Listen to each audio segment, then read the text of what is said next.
Welcome to Top Tier Wrestling, your ultimate destination for all things AEW and WWE.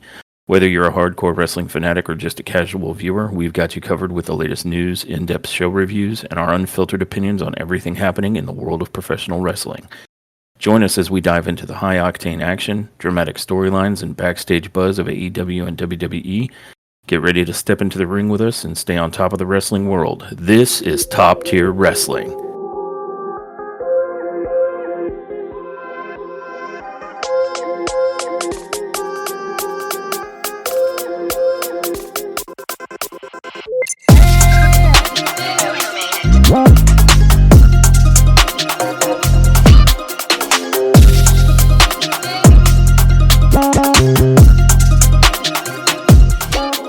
Welcome, everyone, to the Top Tier Wrestling Podcast. I'm your host, Josh, with Donnie Schiavone joining me on commentary. We'll be covering AEW WrestleDream, which comes to us from the Tacoma Dome in Tacoma, Washington, and gives us an absolutely stacked card for the night. A total of 9 matches, 6 of which are for championships. I'm excited to get into it, but first, let me briefly recap the matches that took place in 0 Hour preceding the show. During 0 Hour, we saw Big Brian Cage defeat Atlantis Jr. for the Ring of Honor television title. We saw Anna Jay pick up the win against Harley Cameron. We had the Acclaimed defeat MXM Collection. And the Outrunners, my favorites, beat the Premier Athletes. Now, getting into the super stacked card for the WrestleDream pay-per-view, we begin with the first match of the night, which appears to be a bit of a grudge match between Jay White and Hangman Page. Yay! Now, this particular match spawned from the fact that when Hangman Page was having a match with Jeff Jarrett, it was a lumberjack strap match where the lumberjacks outside of the ring would hit the opponent or challenger, competitor, I think is the word I'm looking for, that came outside of the ring with what looked like about 2-inch leather belts. And apparently during that match, Juice Robinson decided he was going to go ham on Hangman Page, which led to a grudge match between them, which then led to a grudge match between Jay White and Hangman when Jay White came back to assist Juice Robinson. Yeah. And so that is how we got to this match. And right out the gate, Jay White... Technically, Jay White owed Hangman for him being out anyway. I think he had something to do with his injury, if I'm not mistaken. That's entirely possible. I would be lying if I said I recall. But yeah, I think so. But my brain is just a conglomeration of I see what I did there.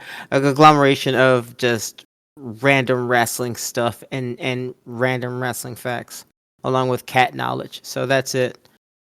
That seems fair. Yeah, could be wrong, but right out the gate, this match, it wasn't one of those processes of feeling the opponent out and doing some chain wrestling. Jay White pretty much slaps Page in the face right out the gate, and Hangman responds by beating him into a pulp in the corner. Yes, and that happened. And then let's get it started to play, and it was time for the match. Exactly so. And so right out the gate, we've set the tone for how this match goes. And all in all, it was a pretty good back and forth match. I tell you what, Jay White being back, he has been looking good in that ring. Yes. Yeah, and absolutely. Of course, Hangman is Hangman. That guy is a very solid performer on any night of the week. Yeah. I'm watching him now slowly become a caricature of the original character that he created, which is a delight to see, but also means that we should be getting to levels of insanity character acting from him now. Which means lots of Manson lamps, like Manson lampshades, lots of crazy looks, like just like staring off into the distance. We're gonna get a lot of that. We have Now. been, Yeah, exactly.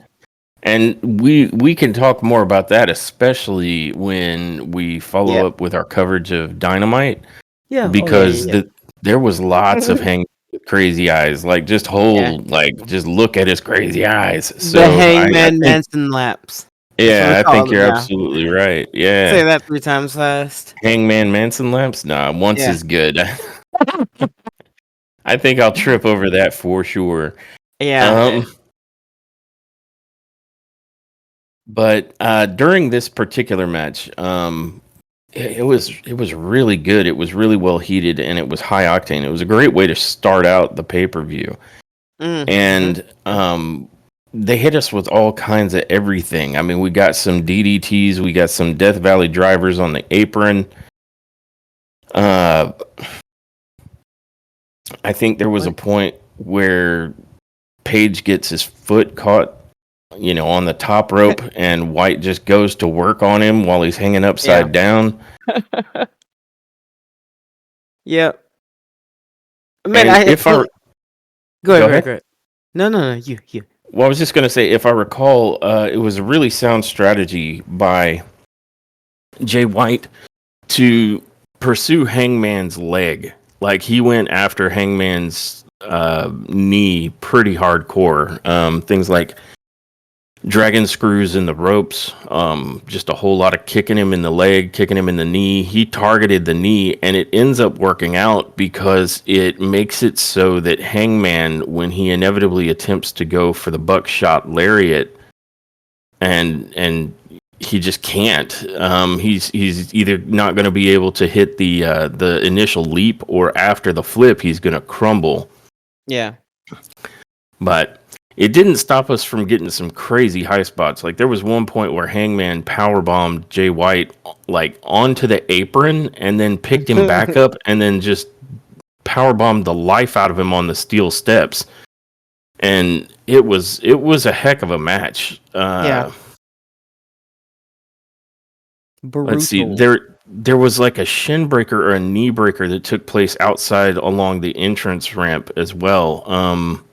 Like just off to the side of it, if I recall correctly, Jay White lifted Hangman up and dropped him knee/shin first right into the corner of the entrance ramp.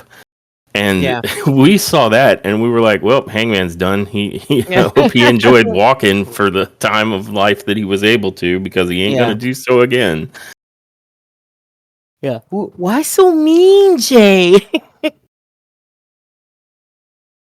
Hangman's a good man. He's a good boy. No, this Yeah. match was brutal and good, and it was so good to see Jay White back in action per usual. I mean, I think I've said before, I'm a huge fan of Jay, so it was good to see. Yeah, and he was looking good. Yep. I think that knee breaker on the ramp was actually not too far from the close of the match. If I recall, White got Hangman back into the ring and just went ham on him with like clothesline, a dragon screw, and that fantastic, almost spinning solo style uranagi that he does. But he gets them to land really high on their neck and shoulders, and it just looks brutal. Yeah. And then I think he topped it off with like a half and half suplex. So there's a point where we're like, well, Jay White has got this. But then Page countered the Blade Runner into a Deadeye. But the downside is that, like, again, targeting Hangman's knee is like a really solid choice, because the Deadeye is a pile driver that's like, he's going to land on his knees. So, of course, Yeah. that ended up messing him up almost as bad as anything it did to White. And then I think after that, he got up and then he attempted to go for the buckshot lariat, but he ends up getting caught into the Blade Runner and it gets countered into the Blade Runner, and that gives Jay White the win. And it was just a hell of a match. Yeah. Yeah, I So, agree. a really good way to get the blood pumping and the adrenaline flowing right out the gate for WrestleDream. Yeah. Yeah, it. I think it did exactly what it was intended to do, which was get everybody hyped. And I do Yeah, believe it did just that. Um, and I believe after that, I don't think there was anything, any commentary or any backstage shenanigans after that. I think they just went right into the AEW Women's World Championship match indeed. with Although it is Mariah worth, May. Go ahead. I was just going to say of the last little bit there, Jay White cleared out ASAP, Oh and yeah, yeah, we were wisdom. left with Hangman shouting at him as he was leaving the ring. This isn't over. This isn't over. So we're going to see that again, and I'm here for Yeah, it after the match yeah, they just put on. But to pick up where you were going, we're up next with the AEW Women's World Championship. Mariah yeah, May versus Willow Nightingale. And you were saying? yeah. And I'm happy to again report that this was a solid women's championship match. I don't think anybody saw Willow winning. Um, I mean, I didn't anticipate her winning, but I did anticipate a decent match, and a decent match is what I got. Um, was it like match of the night? No. But I mean, Willow looked good. Uh, I don't think there were any flubs. I don't think there was anything like that going on. Um, I can't think of any Mm-mm. highlights. So I can't really think of. Oh, I Uh, mean, it was a solid match. yeah, it was a solid map. I'm trying to think of something that like really stood out. For me, I know Willow is a. I know that if Willow became the champion, she would be a biting one. 'Cause she's very bitey lately. Yeah. Yeah, I She think they're depicting Willow being, even though she's smiley, she's starting to get vicious in the ring. And I do I enjoy the like it. viciousness. Yes. Yeah, The yeah. the biting always makes me laugh though. And I was just waiting for an opportunity to use the biting champion remark or joke. I like it. She'll be Uh, a biting champion. but let's see. I'm trying to think of anything that really stood out though, and I think the Storm Zero. Because I mean, I know she tried. Didn't she try her finisher? And her being Mariah, she Yes. tried her Yeah, finisher, and there that was a just did. point. Yeah, Willow Yep. was like not going for it. Well, she ended up this there was some decent stuff. Like Willow Nightingale throws a mean spine buster. There was a nice Yeah. spine buster to Mariah May, and Mhm. then Mariah May and not for nothing, I used to want to say it's impressive when they can throw Willow around because Willow was a bigger girl, but honestly, correct me if I'm wrong, Willow looks like she's been dropping some weight. She's toning Looks like up. shit. I Yeah, mean, she does. she's still a big competitor, but she does look like she's leaning out. And Yeah, so Mariah May drilled her with a German suplex. yeah, And and that looked let's good. see, some other Uh, really good high spots was, as you mentioned, Mariah May picks up Willow Nightingale for the Mayday, which, if anyone's not familiar, that's where Mariah May gets them in a standing fireman's carry, a la, say, like the attitude adjustment. And then she comes down into what would be the best analog? Kind of like the Phantasma driver that Santos Escobar uses, but I'm sorry, Mariah May throws it in such a way that it actually looks pretty impressive. Like she gets some impact on it, which is almost like in direct opposition to what like Lyra Valkyria does, where hers she gently places them kindly onto the mat. Um, so it was impressive to see Mariah May get the significantly larger Willow up for that and then just nail it, and it looked good. And I only point that out because, as we've noted, like sometimes when you have a slightly smaller woman trying to do some of their moves to a bigger opponent, then it doesn't look great. Kind of like whatever that finisher was that Mercedes Monet was using. I think she may have abandoned it now, going back in favor of the face lock. yeah. I don't remember the name of that move though, but I know which one you're talking about. Yeah. But yeah, yeah, and so she does do the Mayday. Willow, she kicks out at 2. That doesn't work. And I think after that, um, Willow gives her a headbutt. Or does she? Or Yeah. does No, it was. Mariah I'm pretty May sure. give Willow? Is it the other way around? I want to say that well, it could go either way. Let's be honest. What I was gonna say is a lot of the women have been using what amounts to the Glasgow kiss of late. And I think it may have been Willow in this instance because she's pretty good with it. But I also see it out of Queen Aminata. I see it over on the WWE side coming off of Rhea Ripley. Yeah. Um, I'm sorry. apparently, It was Mariah. Mariah gave Willow a headbutt, and then Willow gave yeah, her a clothesline. well, there you go. So I mean, we're seeing it a lot. Like the Glasgow kiss has become a very favorite amongst a lot of the women. Yeah. But so basically, Willow was not feeling or not moved by that Mayday.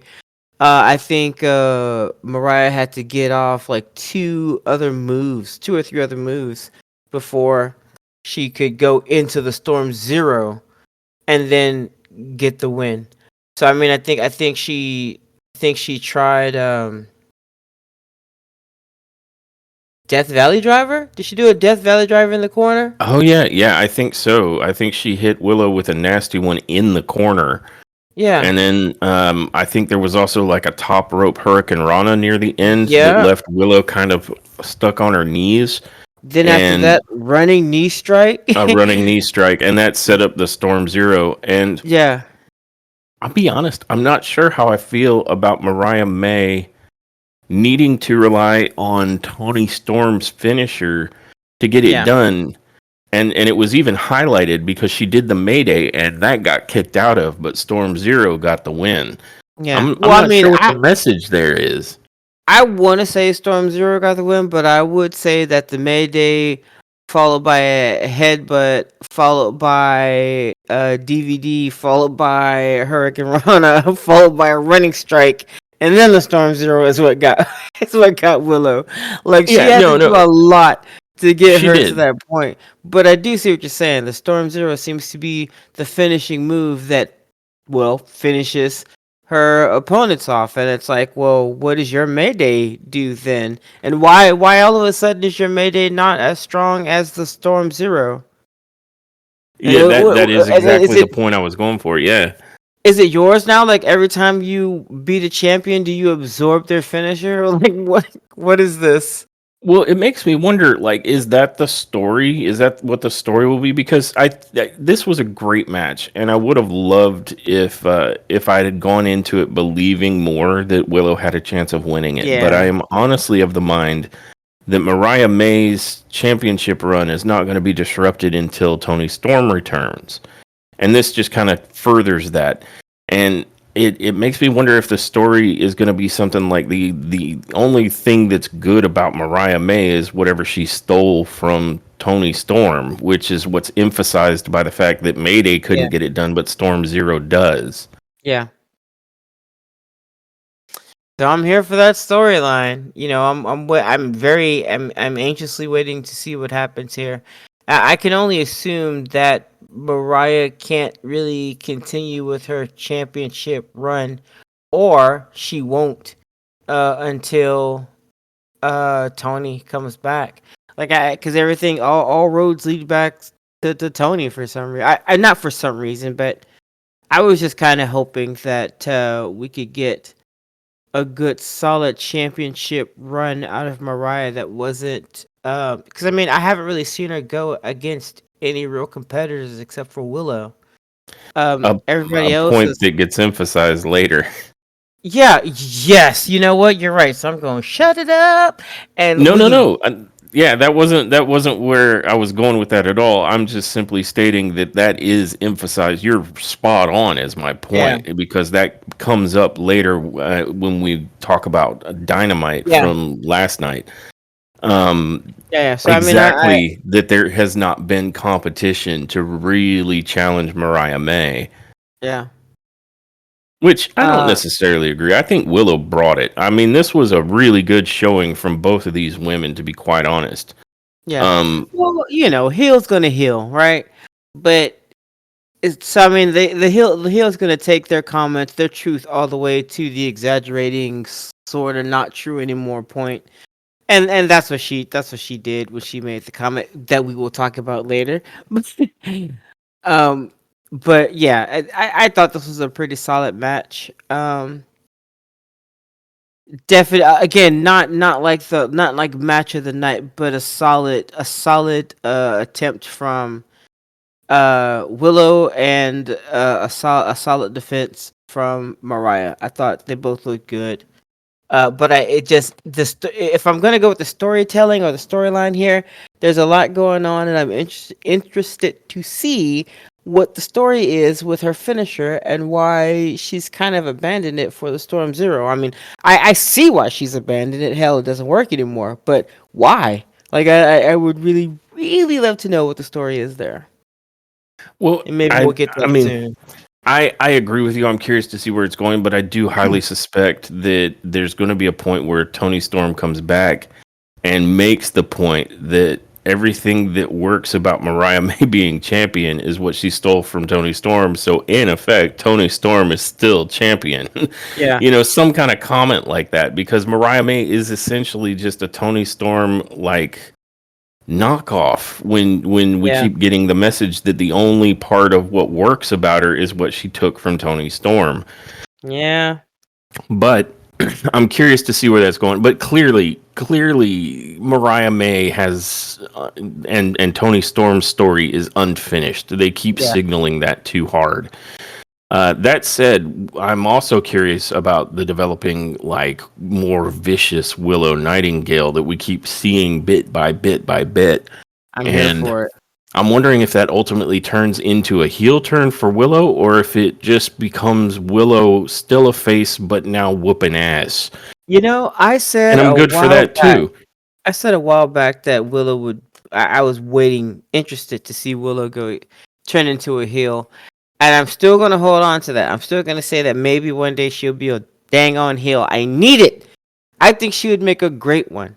Um, I know she's like very cheery and she reminds me of Heldoli. I think you guys. It's a character that I'm thinking about from a gaming group that has nothing to do with wrestling. So please ignore my nerdism right now.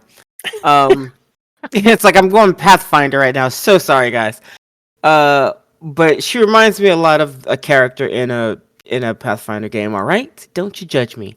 Anyway, uh, I like where they're going with it, and even if they keep her cheery and a face, but make her brutal in the ring, I'm okay with it. But if they go heel, Yeah. as I predicted many moons ago, then I would be ecstatic about that as well. So we'll see.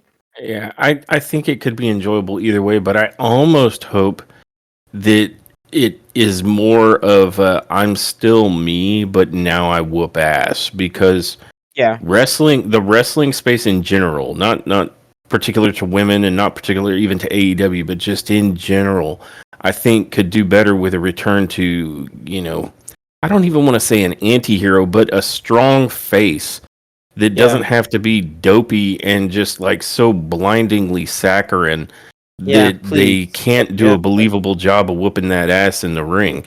yeah, So I would be okay if she doesn't go full heel, but she does become brutal enough to be a very serious competitor in the ring, and they don't have to yeah. portray her as being so Pollyanna as to You make her know, naive or dumb, because I'm so yeah, over the big woman or big competitor dumb, which is our answer to yeah, how smaller competitors have a shot in hell of winning. I think it's yeah. a bad cliche.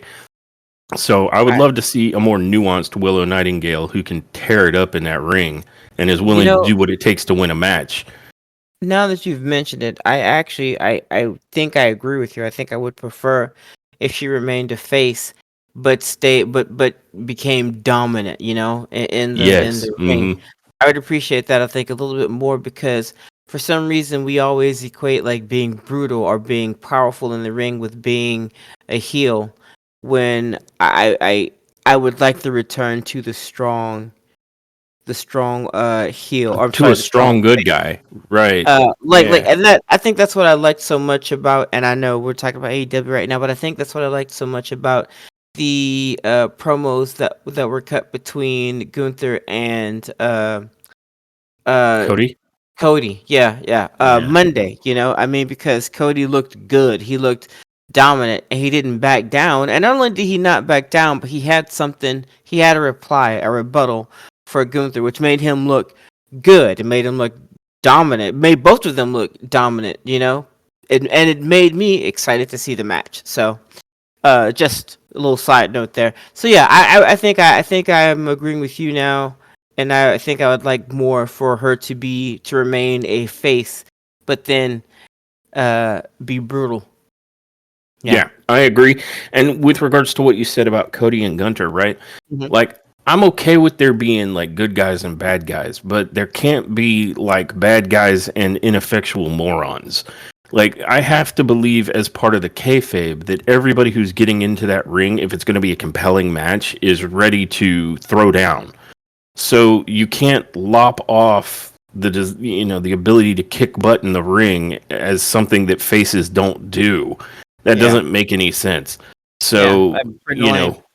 everybody getting into the ring has to be, again, part of the kayfabe, but it has to be that they're there to whoop butt and win in that ring. And that can't be like, but I'm such a good guy, I can't do this. That wouldn't make any sense. Then why are you here? Yeah.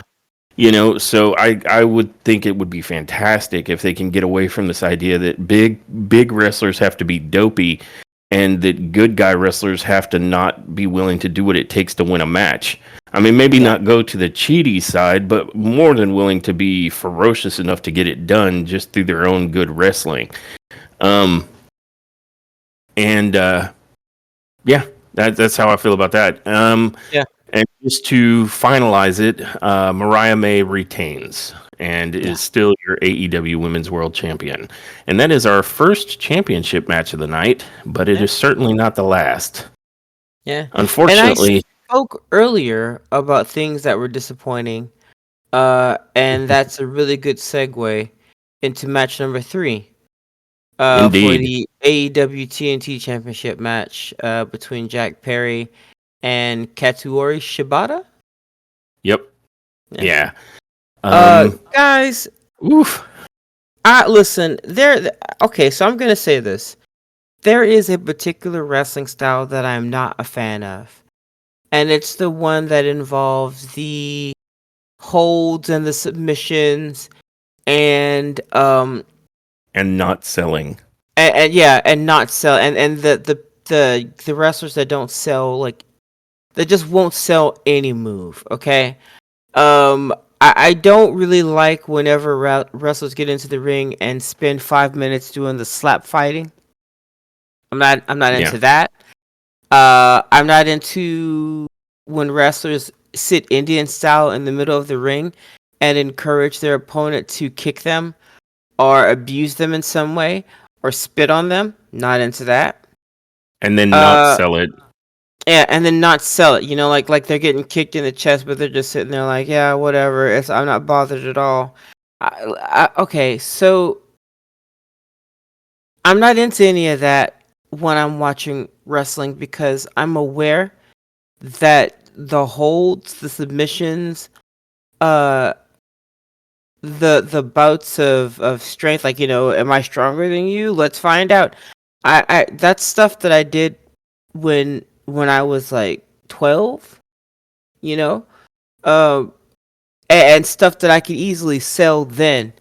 So whenever I think about somebody paying for a ticket to sit in a auditorium, an arena, whatever, to watch two fully grown men hold each other's arms behind each other's backs for 30 seconds to a minute. I'm thinking you guys should get a refund, because that's sorry, it's boring for me. It's a waste of time.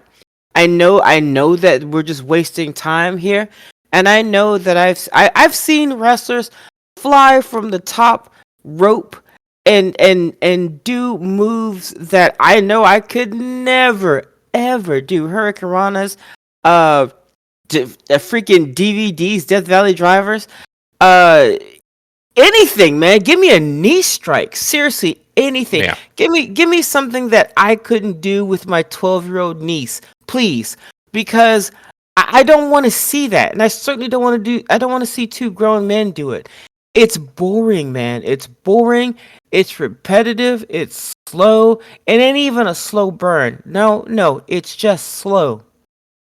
It's just slow, man. Yeah. If I may, I've got some Yeah, thoughts on this particular match. First and foremost, it goes without saying this is the weakest match of the night, bar none. And I can only assume it's because Mercedes Moné didn't have a match on the card. yeah, But this was a stinker.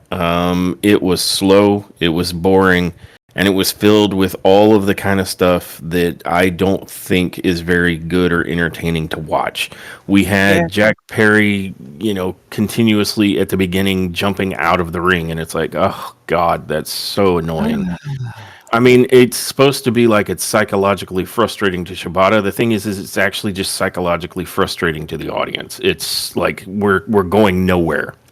And then it went on from that to being the very obnoxious, at this point, trope of just about every Japanese wrestler just no selling strikes. And then when they yeah, give like one strike back, their opponent is demolished. That was this yeah, whole thing with Shibata. One of the worst matches I have ever seen in my entire life. Not just recently, but ever in my whole life. And that includes Undertaker versus Goldberg, for fuck's sake. One of the worst matches I've ever seen in my life was that titty slap-a-thon between Chris Jericho and Oh my Minoru lord. Suzuki. That was the worst match I have ever seen, ever. It was It so was boring. so boring. And this, every single match with a Japanese wrestler where they, for a elongated period of time, just no sell their opponent is super old. Yeah. Like, Like there is Yeah, not one single Japanese wrestler that has come over from Japan, or at least not Japanese male wrestler, that has come over from New Japan that doesn't do this to some degree. yeah, Fortunately, Kazuchika Okada, I think, does it the least, but even he does it a little bit.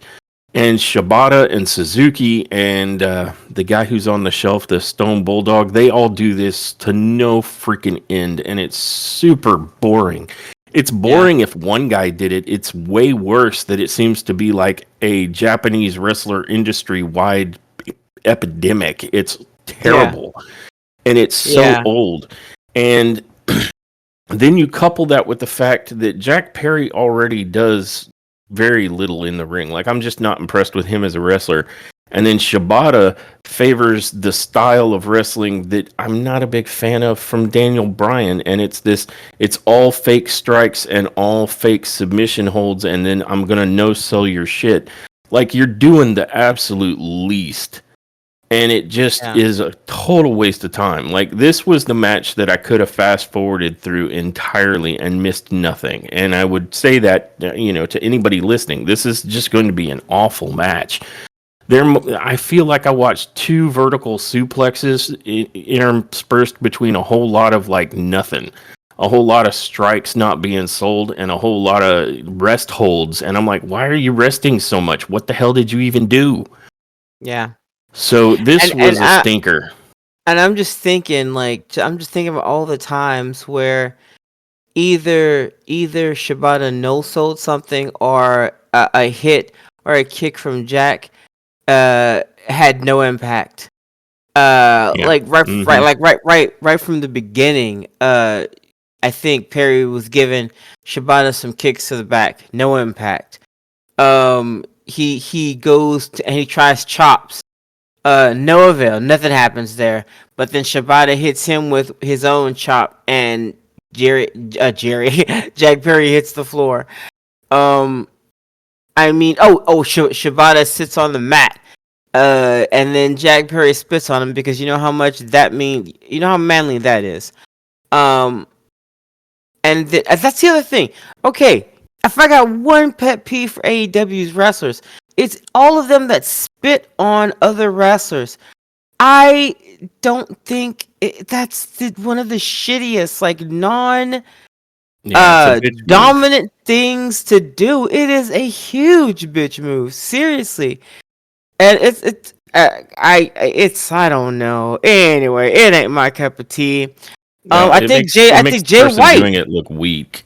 Jay White did it. Jay White did it in the match that he had with Hangman for no like, and I'm like, for what? You're already dominating the match. Like it's just and Yeah. it took that match down just a scotch because it's like, come on, it's kind of stupid. But anyway, um, Yeah, but then this was he a said, culmination of everything I dislike that happens in wrestling.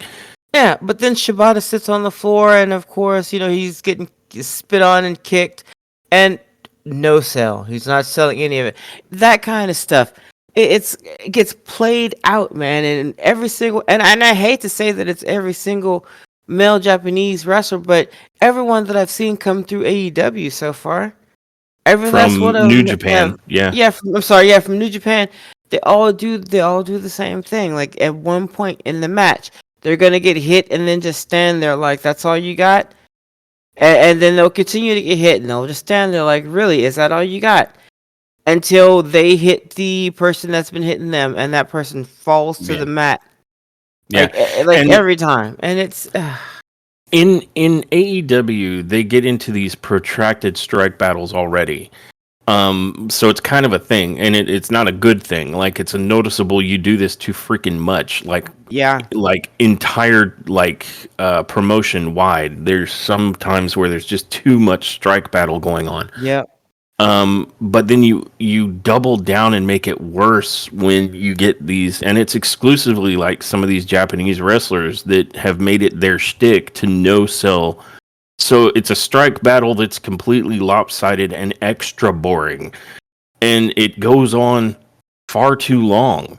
Like, yeah, I know wrestlers get tired, but man, you got to keep it to a minimum. Rest holds and strike battles. Especially when, like, if you got to strike somebody 25,000 bazillion times, then it makes any strike you're doing look like it must not be worth 2 squirts of piss. So yep, it's just not a good look. Figure something the hell else out with that because it's not good. yeah. Um, that said, after giving us this idea that Shibata is like this deeply technical wrestler, the very sad end to this match is Jack Perry putting on a sleeper hold.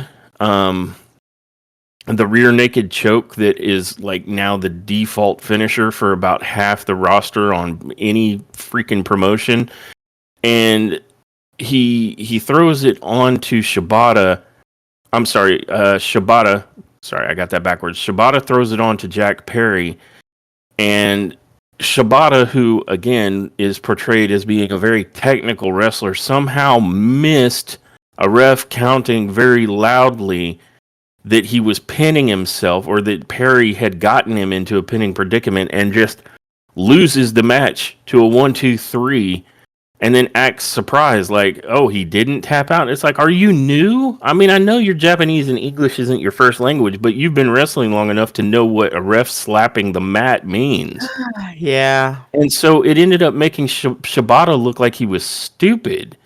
And for a guy who's meant to be portrayed as being deeply technical in his wrestling, it was just a weird and stupid way to finish the match. This whole match was trash, in my opinion. I mean, I'm gonna go hard on it because it was freaking terrible on every level, and I would never want to see that again. Like, if the idea is, well, let's see how Perry and Shibata do in their next match. I know which match I'm skipping.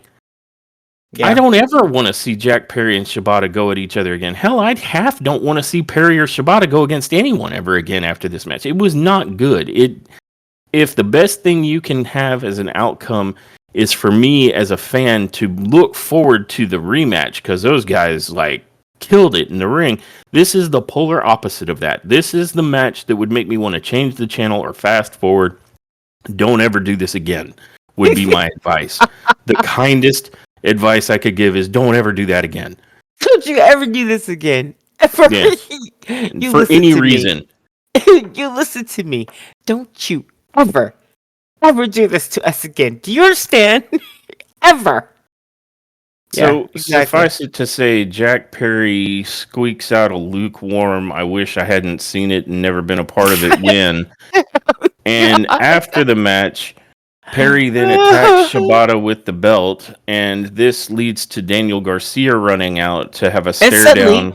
Things got interesting. Suddenly, right, as soon as it was no longer about Shibata or Perry, it got more interesting. So Daniel Garcia runs out to make the save on Shibata, and Perry gets run off like the little rat he is. Get the hell up out of here, Jack Perry. And then shortly after Daniel Garcia shows up, MJF shows up, which is kind of a big deal because we haven't seen MJF since he lost to, I want to say, Will Ospreay in their rematch. And no, I'm wrong. Garcia. It was his loss against Garcia. Yeah. And so him coming back is like, hey, that's a big thing. And so he comes back, and while everyone is distracted with MJF's music and intro, Jack Perry jumps back in and blasts Garcia with a title belt shot to the back of the head. And then MJF, who is just watching this all take place, jumps in and proceeds to issue the beatdown and the trash talk on Garcia. And he reveals to everyone that he was able to get his dynamite diamond ring back. And as soon as he loads it up and is ready to drill Garcia with it, we get Adam Cole's music hitting, which is another big return. So we get a big return from MJF, and then we get immediately a big return for Adam Cole. And Cole runs down to the ring, and for some reason MJF is like, holla. And I'm like, why though? Like, you could beat up both Garcia and Adam Cole. Perfectly honest. I am up on Adam Cole. Huge fan. Baby. I did not like him originally, but he won me over. He won me over with his mainly with the character that he's been portraying this entire time. And then he started to win me over just outside of the ring, like, YouTube videos and whatnot. But then when he teamed up with MJF, and there was personality and humor, and he was a huge part of that, he won me over. Like, I think, entirely. And then when I got to see him and MJF in the ring together, won me over. So I say all of that to say this: if MJF got into the ring with Adam Cole, I fully expect MJF to destroy him. I honestly think MJF is a far more dominant competitor than Adam. But hey, I'm here to see it. If it ever happens, I'm here to see it. But I honestly believe that as it stands right now, MJF would destroy him. MJF could destroy him and Daniel Garcia, like you said, at the same time. But that's just my personal opinion. I agree with your personal opinion, and I think you know a lot. That said, the most interesting part of that abysmal match between Jack Perry and Shibata was when Garcia, MJF, and Adam Cole came to the ring. Like, if there was anything to watch, it was that. Yeah. And that said, Garcia is looking good. I look forward to seeing how he sort of represents himself as a more vicious Daniel Garcia. I'm always pleased to see MJF. I mean, he is one of the absolute top guys in the industry right now for a reason. And Adam Cole, I was glad to see. Although I have to admit, I'm a little confused how the way things got left off was that Adam Cole betrayed MJF, and yet Adam Cole comes out there super mad at MJF, and I'm not sure I quite understand why. Like Yeah. somehow we flipped it to where when it was left off, MJF was he wasn't a face, but he was the guy getting screwed over. So we ended up with two heels, right? We've got the MJF that returns and he's pissed off that the fans didn't continue to root for him while he was gone. Instead, they supported like Swerve Strickland and whatnot. And then we get Adam Cole, who's come back and apparently has zero affiliation anymore with the Undisputed Kingdom. And suddenly, like, he's the face because MJF is the de facto heel for some reason. And now he's mad at MJF because he was the guy that was betrayed, but that's not how it really played out. So that sort of, like, it's almost like they're hand waving, like, just go with it, because it doesn't make a ton of sense if you try and think about it too long. Yeah. And I think most people will just go with it, but it is a bit weird. Like, I don't understand how Adam Cole is suddenly the face, other than because MJF is obviously the heel. Yeah. And I don't understand. I think the point is supposed to be that MJF was never a face. He's always been a heel. And even when he was trying to be a face, it was a manipulation tactic. I think that's what they're trying to get across. But that does they go into further detail about that, I think, in the upcoming Dynamite. Yeah, I think so. Yeah. I think you're right, but right there at the time, and still, even after having seen Dynamite, I'm not entirely sure I understand what Adam's Cole desire for vengeance is. Like, it's like you screwed him over right proper, so what are you still mad about? Yeah, so no, you're one right, still doesn't track for me.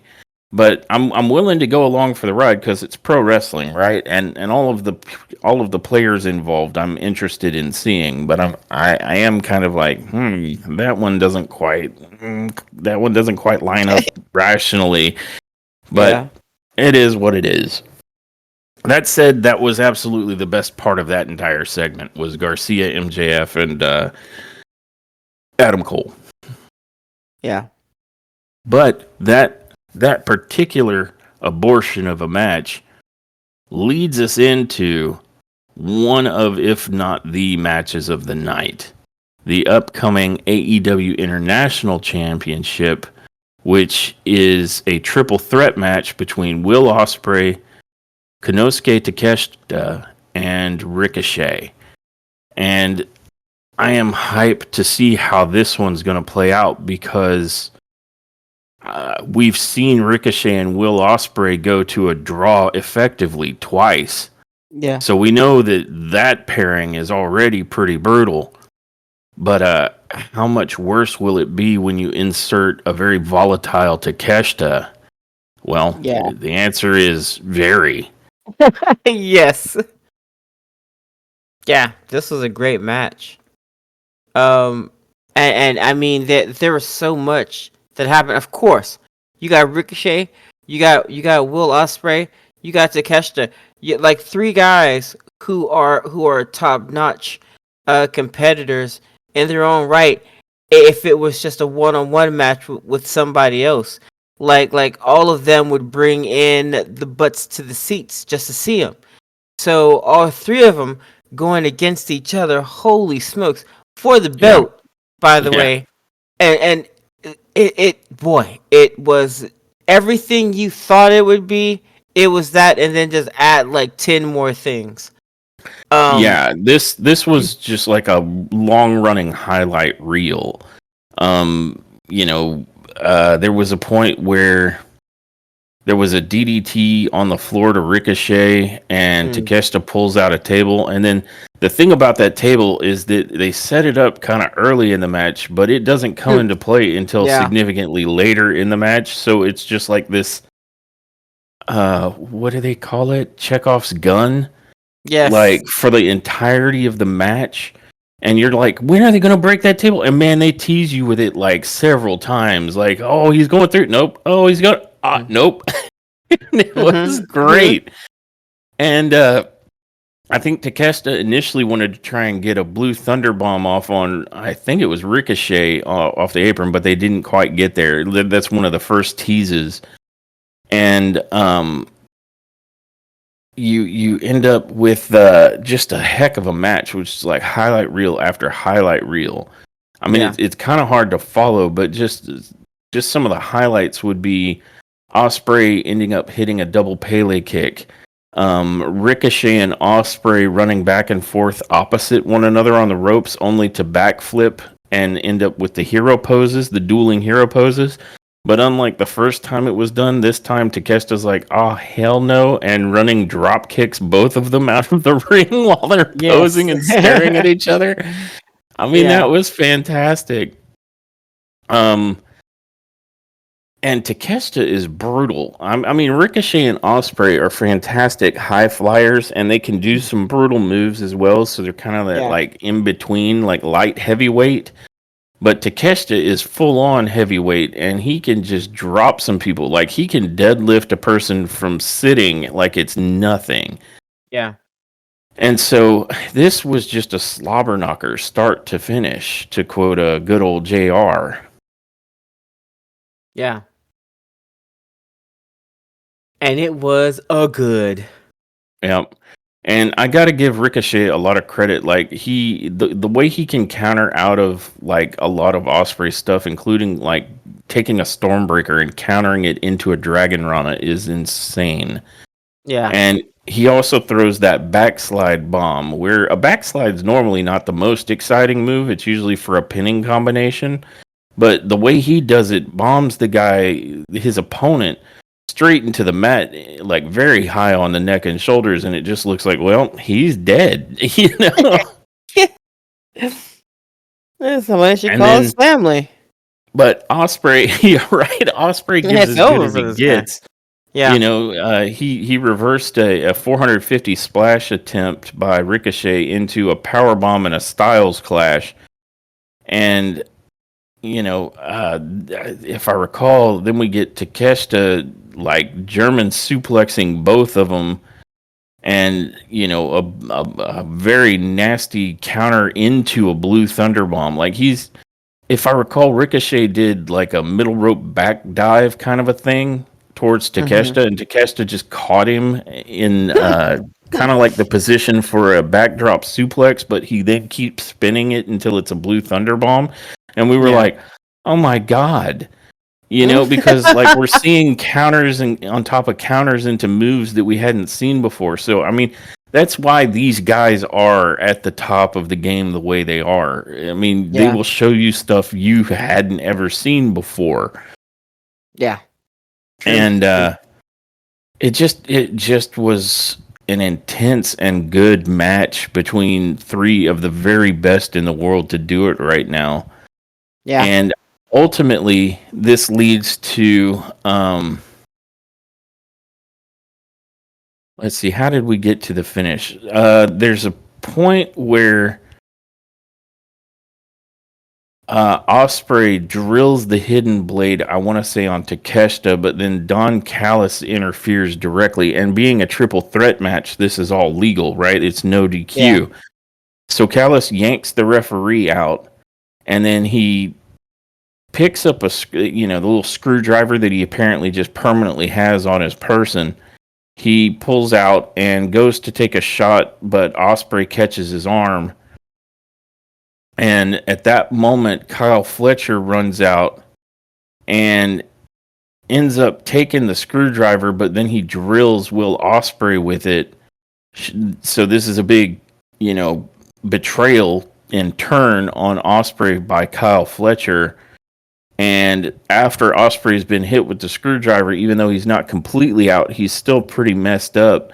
And that allows Takeshita to hit a running knee strike. And that's when Kyle Fletcher tosses the ref back in to hit the count 1, 2, 3. Yep.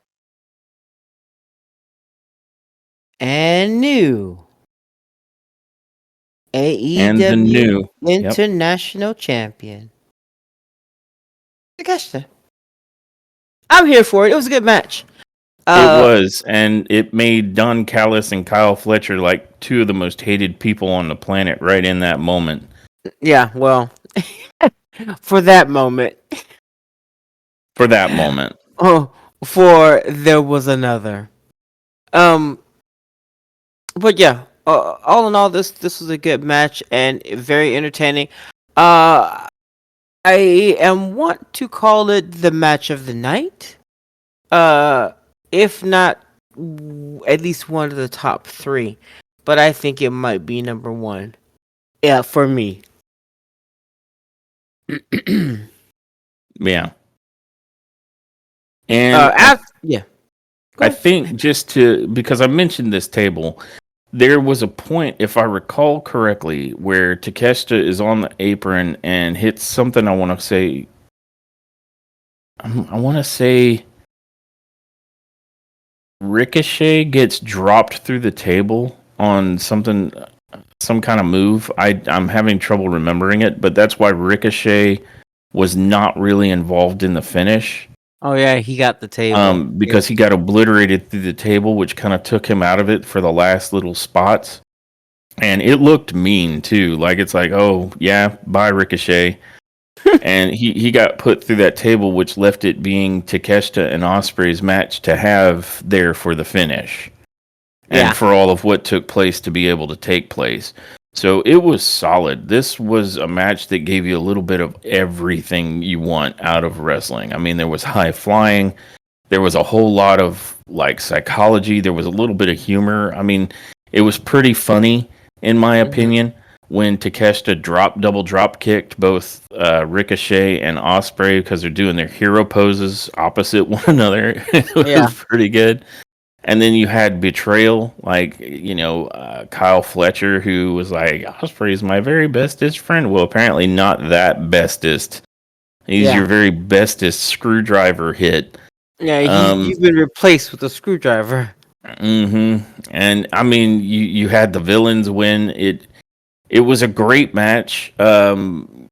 I just can't think of anything I would improve on. Like this was nearly perfect on all counts. Yeah, And I'm hard pressed to say that this isn't match of the night, but there were so many good matches. But it's up there. It's definitely up there. yeah. Like 5 or 6 star easy if we're using a star counter. Oh, for sure. Yes, yes, yes, yes. Yeah, if five is the max, then five is what you give this match. Yep. It was exciting.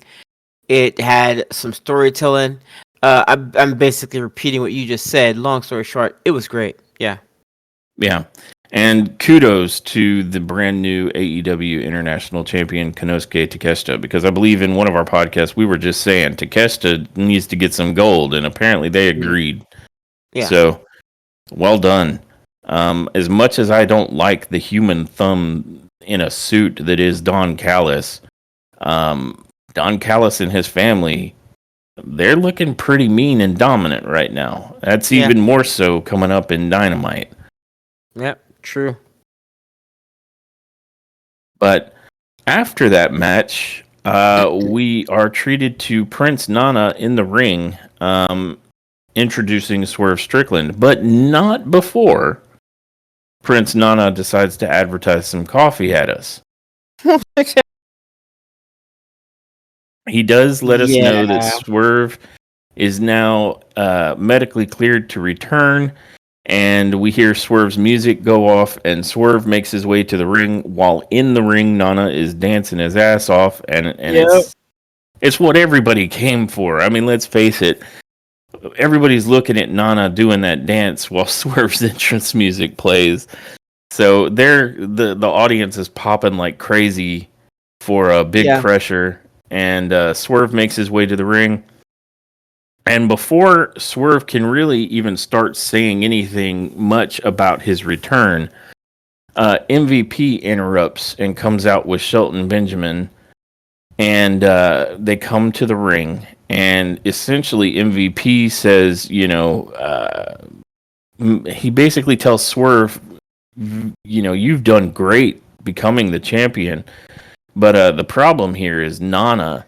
On Nana's watch, your childhood home got burned down. On you lost your championship, and you lost it the last pay per view encounter with Hangman Page. And Swerve nods, and he kind of says, you're right. And Nana's looking nervous. He's like, what?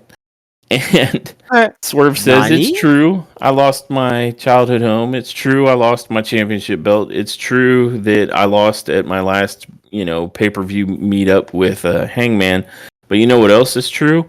Nana's family. And I don't turn my back on family for any reason. And he gets very in MVP's face. And then Shelton Benjamin gets into his face. And I believe Shelton Benjamin says, I don't think you understand, Swerve. We weren't asking you. We were telling you there's no you without us. Yeah. And, it looks like it's going to get heated between Benjamin and Swerve. And MVP breaks it up. And I think at one point we hear him shouting, don't give it away for free. Yeah, something like that. So that escalated, and then MVP and I think they're called the Hurt Syndicate, which is just Shelton Benjamin at this point. They leave the ring, and that ends that particular segment. But it was good to see the return of Swerve Strickland. So now we've had several major returns. We've got MJF, Adam Cole, Swerve Strickland.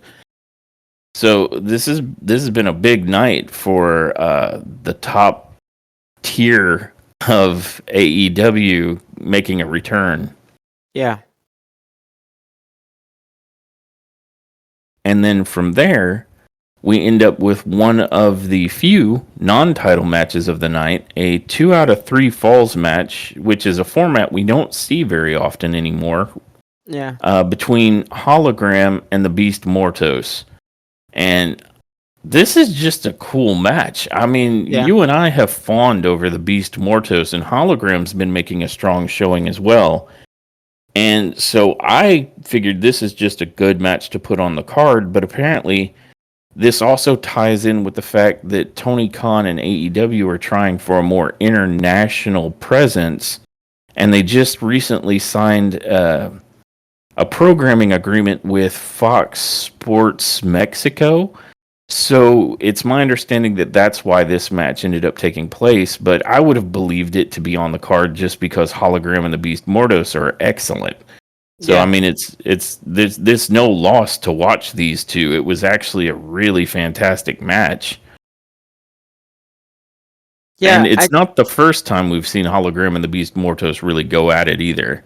I think if I had a complaint about this particular match, is that it was too short. Being that it was a 2 out of 3 falls, I was expecting a considerably longer match, but this one was kind of a quick one. This one and the match afterward, the one that came after, they were pretty quick. Considering the amount of heat that was on the ladder and the time, I mean the amount of falls for this one, I thought 15 minutes, 20 minutes. I mean, or not, maybe not that much, but a little bit closer to 15. And I think both of the next 2 matches were maybe under 10 minutes each. Very short. Well, really good. They're really good. I definitely felt like they did good with the time they had, and they kept it popping. Because a 2 out of 3 could get to where, we're watching a whole lot of the same stuff over again. And you could even make that case here that later in the match you saw some of that, but it was often countered because usually when you try the same thing twice in a match, it gets countered the second time. But the first fall, of course, ends up going to Hologram. He drills the Beast Mortos with a diving crucifix bomb, which is insane. That is an insane move, and it's insane for the Beast Mortos to take. And so it absolutely believably led to the pin for the first fall. And then we get, I want to say it was a really nasty move that Mortos does to Hologram where he fully press slams Hologram just flat backed on the entrance ramp. Like overhead press slam directly into the entrance ramp. And I'm like, how did Hologram... There's no secret trick to that. There's no, I hold you in a certain way and this will hurt less. He just yeeted Hologram back first into the ground. I mean, Yeah. there's nothing for that but to just take it and then keep going. So kudos to Hologram and Mortos for that particular spot. Woof. Yep. And so continuing into the second fall, you end up getting a nasty poison rana that Hologram delivers onto the Beast Mortos, but then the Beast Mortos hits Hologram with a backbreaker into like a power bomb on the knee into like a discus lariat, like a 1-2-3 combo that just looked like any one of the moves would have been enough to get a pin, but Mortos is like, well, why not all three back to back? I think And what you then mean is Mortos was like, ah, yeah. yeah. And I mean, he just knocked the bejesus out of Hologram and ends up securing the second pin. Yeah. So that leads us into the third fall, which will settle the match. And in this one, we get some repeats. Like I think some more Inzagiris and somersault planchas, and then Mortos, hits some more discus lariat, and I think goes for an avalanche press slam. He tries to hit that backbreaker power bomb into discus lariat again, but this time it only secures a 2 count, and Hologram, pops up and gets a Rana, and then drills another crucifix bomb. But this time it only gets a 2, so they both tried what worked for them to get their first falls, and it didn't quite work the second time. And then that, but Mortos is pretty beat up, so Hologram goes for kind of the extended spinning, what would you call it? It's almost like a rack bomb. If I think where he gets him up like he's going for a torture rack, but he spins and spins and spins out into a power bomb. And that's the finisher this week that Hologram is going for, because as we've mentioned in the past, Hologram hasn't really had a decided finishing maneuver. And so he spins him into the rack bomb, and that secures the win for Hologram. Although I could have sworn I heard, and I think even when I read about WrestleDream, that the consensus was a Blue Thunder Bomb, and I think even when he did it, one of the announcers said Blue Thunder Bomb, and you were like, that is not a Blue Thunder Bomb.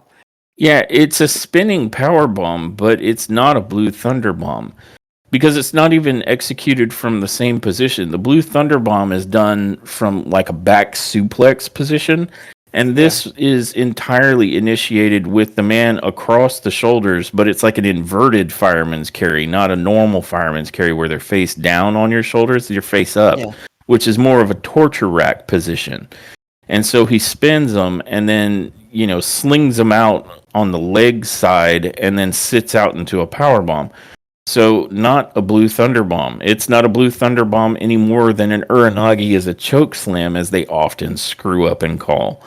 So I don't agree that is a Blue Thunder Bomb, and I've made my case on why they're wrong and should feel bad to call it that. Yes, you have. Yeah. Well, but 2 out of 3, Hologram wins, so his winning streak continues. And watching him, this did what you want a wrestling match to do. One, it was entertaining from bell to bell, because these guys really brought it. Even in the third fall where they repeated stuff, it wasn't just because they didn't have any other ideas, but that the storytelling is logically both men are going back to the well with what got them their first falls, but this time it's either countered or it's not quite enough because both men know what's on the line. And so it wasn't until you get the little bit of a change up that Hologram eked it out. And that makes Mortos and Hologram look like a really good matchup, and they are. And so I'm excited to see when these two go at it again. These are two really fantastic lucha stars. Yeah. And I think they're stars that are rising. Like the Beast Mortos, I'm thrilled to death with the Beast Mortos. I'm marking out for the Mhm. Beast Mortos. Yeah. And Hologram is looking solid. Hologram reminds me a fair bit of Axiom over on NXT, and he's looking good. He's solid. There's a few moves that he tries for, like sometimes when he's going for a poison Rana, he starts out in sort of the it's like a reverse power bomb thing. He's sitting on the shoulders of his opponent, Mhm. and he tries to jump up and land foot with both feet on the shoulders of his opponent. And Mhm. sometimes it works out for him, and sometimes it looks like he's slipping. But in this particular match, even though there were a few spots where he tried that and it looked like he would have slipped if it had lasted like 1 second longer, he still pulled Yeah. off the move correctly. And so it's looking good. Hologram is great, and Mortos is great, and I would give that match probably something like 4 stars. Yeah. They were very, very good, and I look forward to seeing more out of both of those men, or even a rematch between the two. Absolutely. Um, but this was just straightforwardly a match. It was a match between two well paired competitors for a 2 out of 3 falls program. No belts were on the line. Solid winner Hologram, winning streak in AEW intact. And that brings us to the next match of the night, also not a championship match. This is Darby Allin versus Big Brody King of the House of Black. And these two have a bit of a history together. So that fuels into how this could be one heck of a match between the two of them. On its face, anybody who was looking at this would be like, well, Brody King is just going to murder Darby Allin for the next X minutes. Yeah. And, that's not entirely untrue, No. but it's not the whole story either. No. Darby looked good here, and the match itself was convincing in how it went down.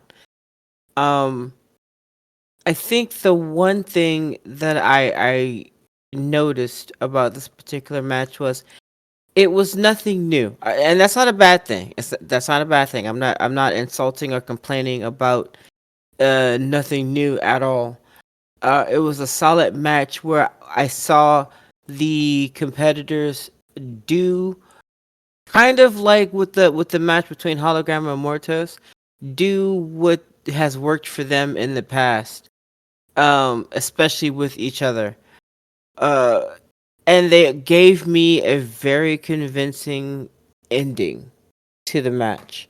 That I won't get into because I'm sure you'd like to say your piece about this match if you have more to say. But everything that we've seen them do in a match before, they did in this one, and that's what I mean when I say there's nothing new. And that's not a bad thing. It wasn't necessarily a bad thing that what we saw we've already seen before. They did it well. Um, you could still feel the grudginess between these two in this match, so that was good. Um, excuse me. Brody did a lot of ragdolling Darby because again, like I said, we haven't seen anything really new here. We saw Darby's persistence, because I think that's one of his superpowers is to just not fucking give up. This guy. Yeah. Yeah, to take Uh, a ridiculous amount of punishment. He's walking yeah, the path of Mick Foley, where it's like he'll take the worst beating you think a human being can take and then yeah. still somehow manage to either survive or win. Yeah, like if you walked into, let's say you just happened upon a fight club, and you saw Brody and Darby in the center of the ring or whatever, beating the snot out of each other. You would walk in, and the first thing you would say is, "Jesus!" And then the second thing you would say as you were leaving is, well, that kid's dead, and you'd be referring to Darby. Because because you would be seeing him getting the crap beat out of him. Now, if you were to meet anybody else that was there at that particular match and they told you the ending was Darby winning, you probably wouldn't believe it. But as it stands, he won. Uh and watching how it happened, convincing. Um Yeah, I but you're believe, right about it. Like every victory that Darby Allin manages to squeak out is always a Pyrrhic one because he got demolished on the way there. yeah. Um let's see. So who did a top rope? Somebody did a top rope avalanche. Yeah. Uh If you like, I'll go through the high spots as I see oh, them. please. Yep. So kind of early on in the match, one of the bigger high spots is a situation where they're outside of the ring and the ring steps come into play, and Darby Allin is lying on the ground, and Brody King sets the ring steps on top of Darby and then proceeds to walk up them. Yeah. And anyone who isn't familiar, Brody King, I think, is like somewhere between 6'5" and 6'8", and looks like he's 350 pounds. I mean, I'm not sure if that's accurate, but he's a big guy. And Darby Allin looks like he's maybe 5'9" and like 180 pounds. So for Brody King to be stepping on the ring steps on top of Darby Allin looks like Darby just got split in two. Yeah.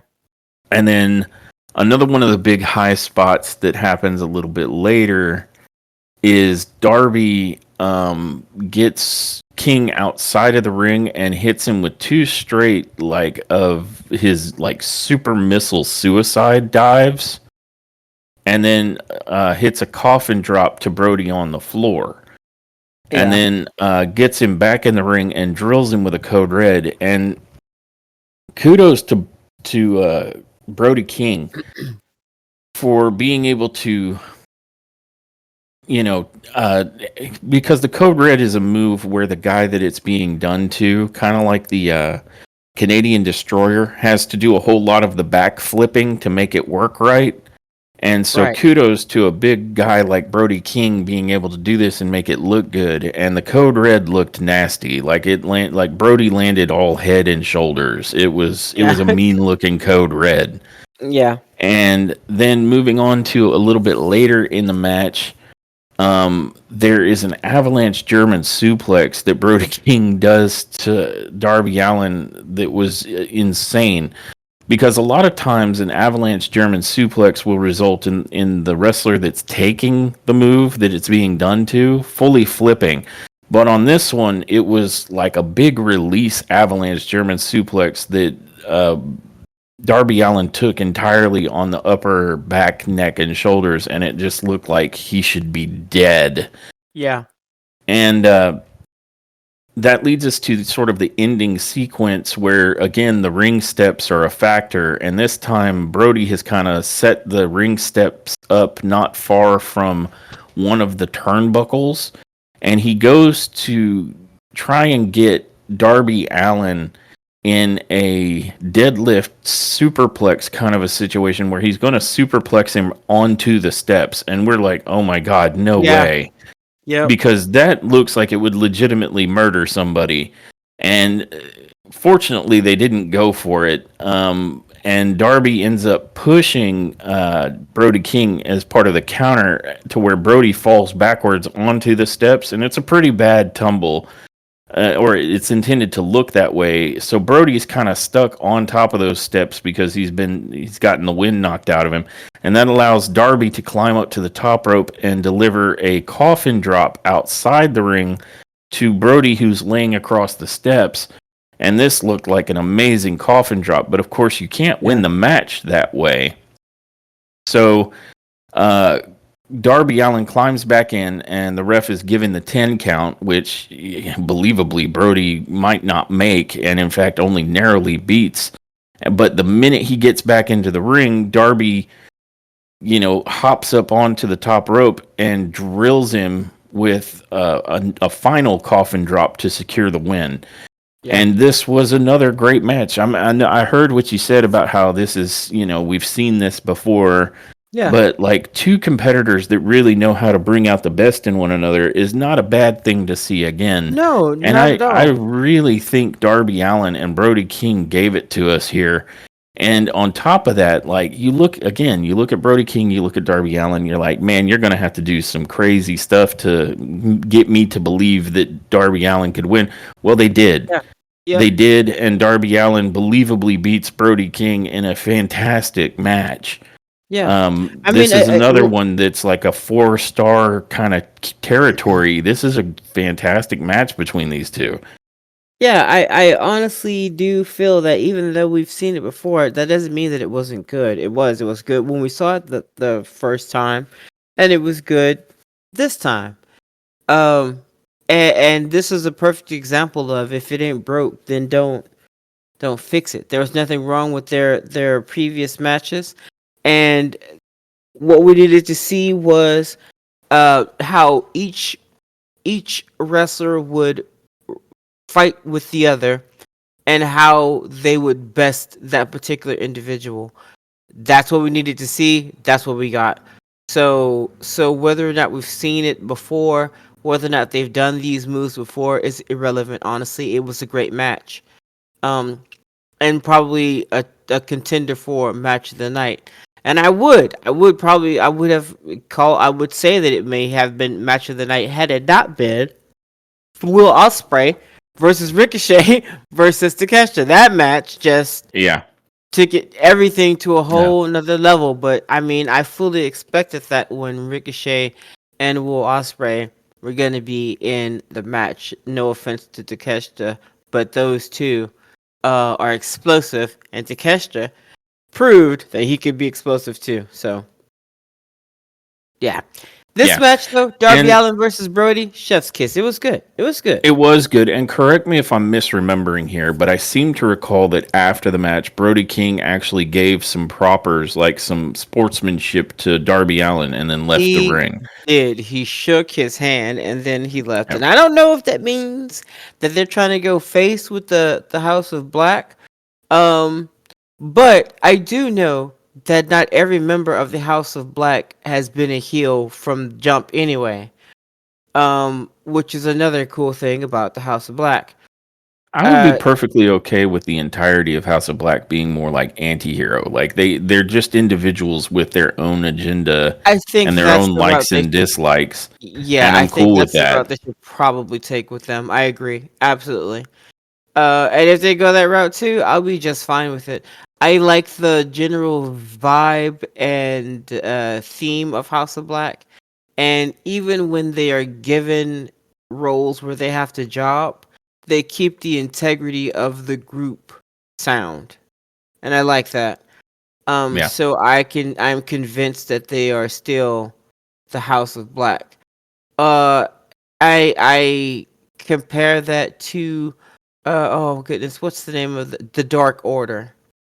Um, and I think that's all I have to say. So No, just say I feel you on that. comparing those two, although the Dark Order has been showing some balls lately. There's been a lot of nutting up or shutting up with them. So Yeah. I'm liking what I'm seeing, but I'm speaking to the past situation when it came to Dark Order, which is Yeah, where they they just were just jobbers for a yeah, long time. yeah, Yeah. the name does not fit the vibe. Right, exactly. But that said, I have to give a lot of respect. On a card with 9 matches, 3 of them not being title matches, I imagine there's a bit of pressure on those matches that don't have the stakes of having a title match associated with them. Mm, And those matches that didn't have a title associated with them actually rose to the occasion.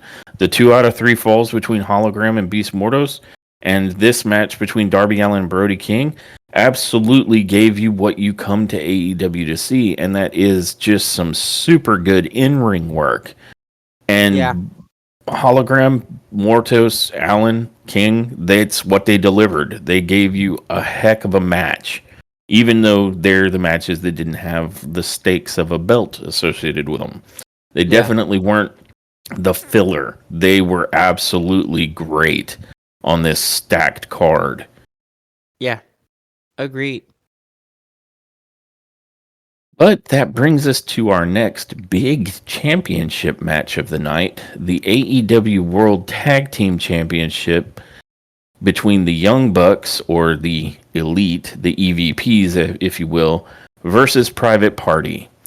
And going into this match, no offense, I know they've been trying to push Private Party, but I've seen some sloppiness in the ring from Private Party.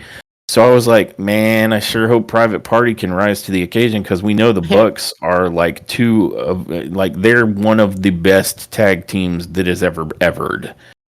Yeah. And we know that the Bucks can absolutely go in the ring. So I'm leery coming into this. I'm like, is Private Party going to be able to rise to this level? Yeah. And they did. I don't recall seeing any sloppiness or botches on the part of Private Party. Yeah. I'm happy to say they looked very good. The only issue that I have, I think, is probably with the announcers calling Oh yeah, Isaiah yep, 15 different names. Um yeah, it was so I'm not really great with learning names to begin with. But when I hear Isaiah or Zay or Brother Zay, I don't think that those are all the same person. I just don't.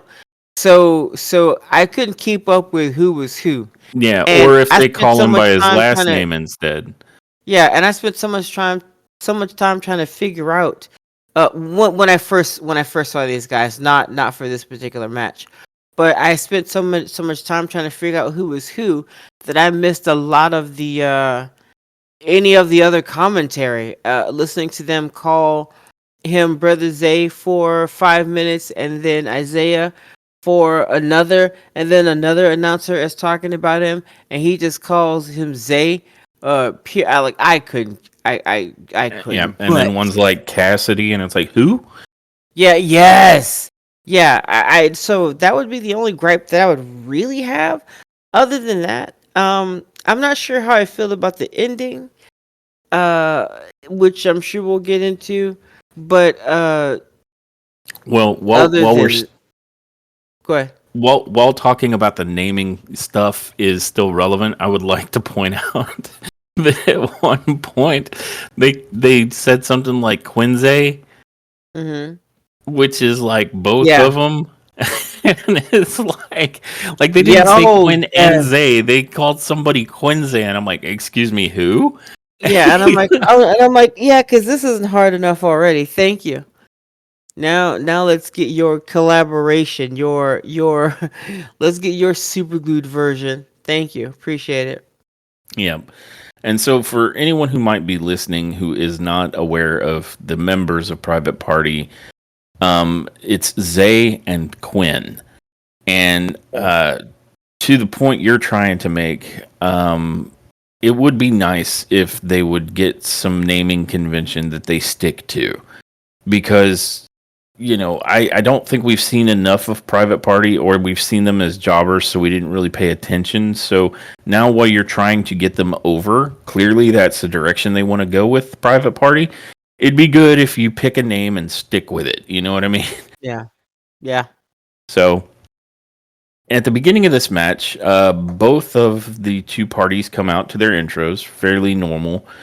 And you're shown around the ring that Top Flight and Leo Rush are sitting in the front row watching with interest. And Stokely Hathaway, who had approached Private Party on an earlier show to suggest that he should manage them, is also watching.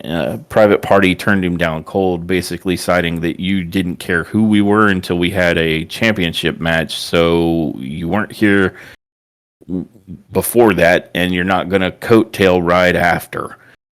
And then once Private Party gets into the ring, Matt Jackson has some stuff he wants to say. And he ends up talking to Private Party saying, look, you guys got a fluke win on us way back in the day, but what have you done since? Now it's like, what makes you think you even have a right to be in the ring with us? And the closest you're ever going to get to these championships are right here, right now, where we're waving them in your faces. Long story short, he makes it clear that he's saying in the kayfabe what most of us are thinking, which is like, yeah, why is Private Party in the ring with the Bucks? Yeah. And that sort of pisses off Private Party, so they immediately start hammering onto the Bucks, who, right as the ring bell goes off. And that starts what is a pretty good, like, high flyer acrobatic tag team match with some crazy double team moves from both parties. Yeah. Anybody who's familiar with the Bucks knows what they're capable of, and they did not disappoint. They gave you a bit of everything. If I recall, fairly early on in the match, the Bucks are like, screw this, and they start walking up the entrance ramp like they're going to just leave. Yeah. And when Zay and Quinn follow them up there, the Bucks then immediately like both hit super kicks on Private Party, and then what happened next? Then they start fighting on the entrance like stage, and you get a situation where the Young Bucks drill one of them with like a flipping neck breaker that turns into a backbreaker because the other one of the Young Bucks is right there. So when he gets spun around for the neck breaker, he takes a backbreaker at the same time. Mm-hmm. And it was looking pretty bad, but then it's at one point Private Party kind of switches it around, and Zay takes both of them out, and that allows Quinn to climb up the entrance area about 10 or 15 feet up, where he does a spinning Rana on both the Bucks and Zay. And I remember we pointed out that it looked like Quinn mostly hit Zay with it.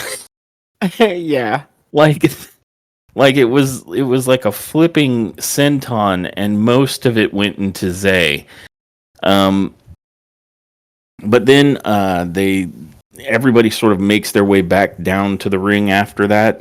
And I think I misspoke earlier. I said that they attacked right as the bell rung, but they attacked immediately. And it wasn't until they made their way back to the ring after the antics out on the entrance ramp that the bell finally rings, and that starts the match proper. Mm. And this was a very solid match between these two. Like I was really impressed with how Private Party stepped up to meet the Bucks. Yeah. And sorry, go ahead. No, I was gonna say they looked really good. Go ahead. I was gonna say that the Private Party really brought it and seemed like they not only could win the match, but that they really wanted to.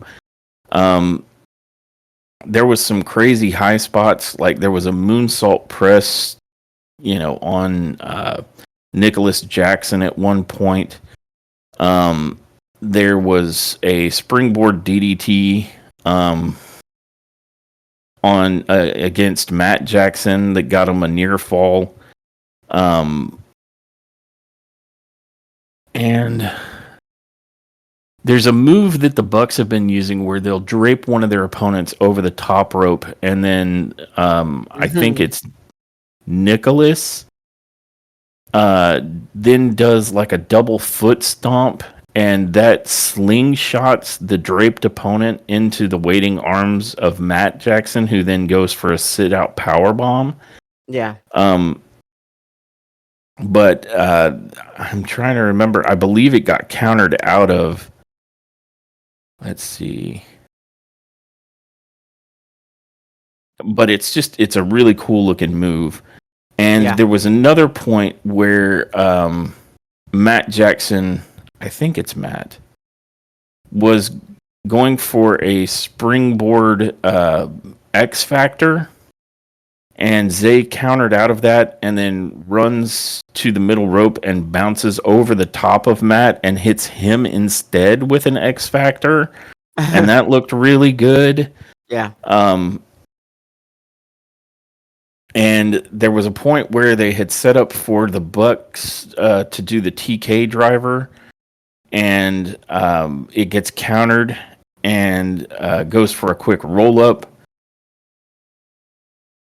And let's see, there was a point near the end of the match where Private Party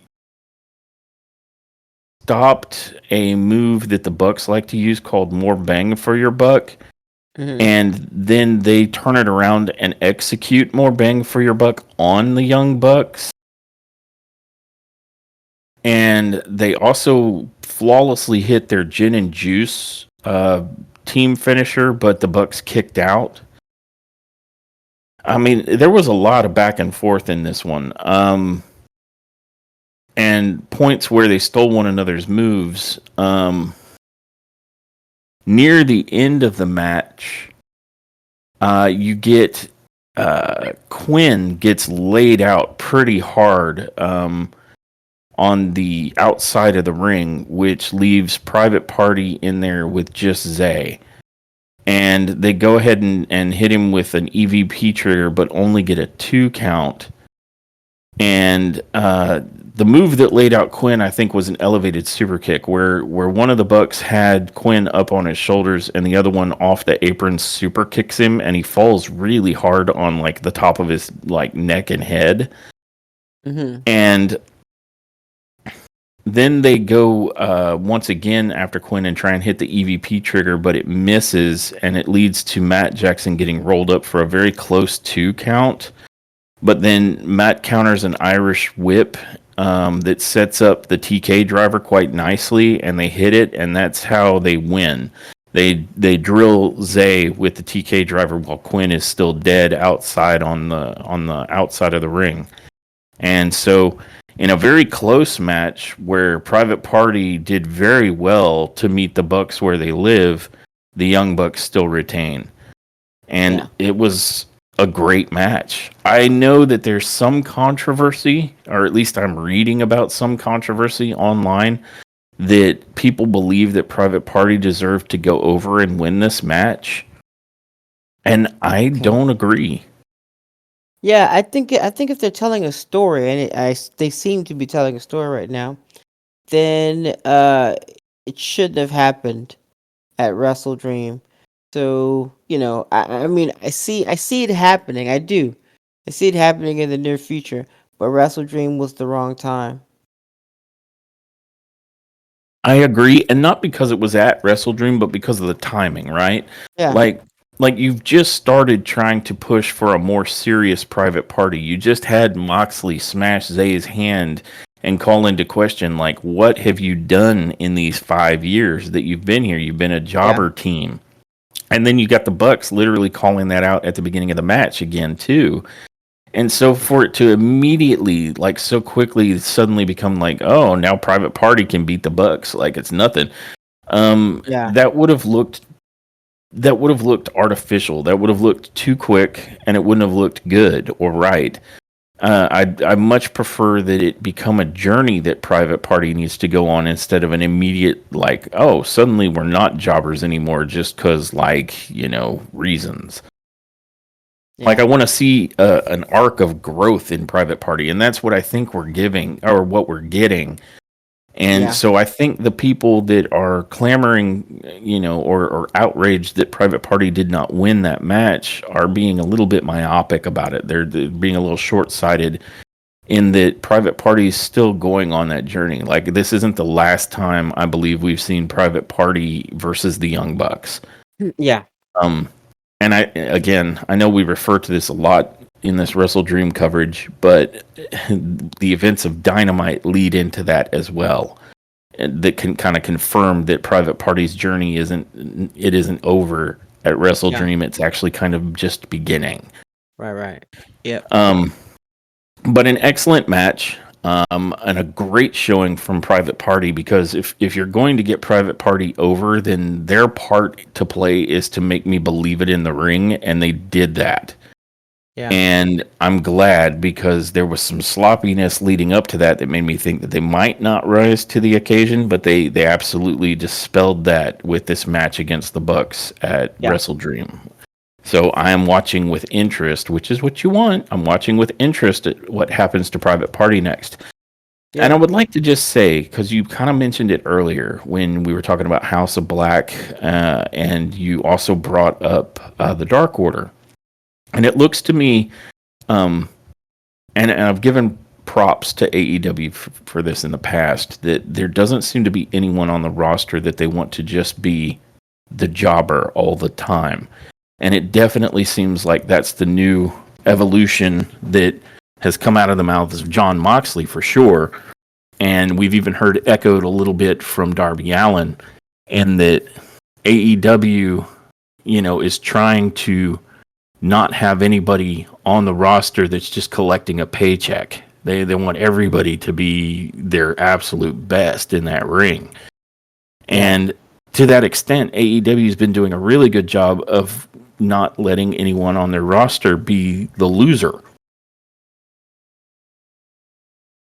I mean, heck, the Outrunners got a win in 0 Hour, and they're getting a push.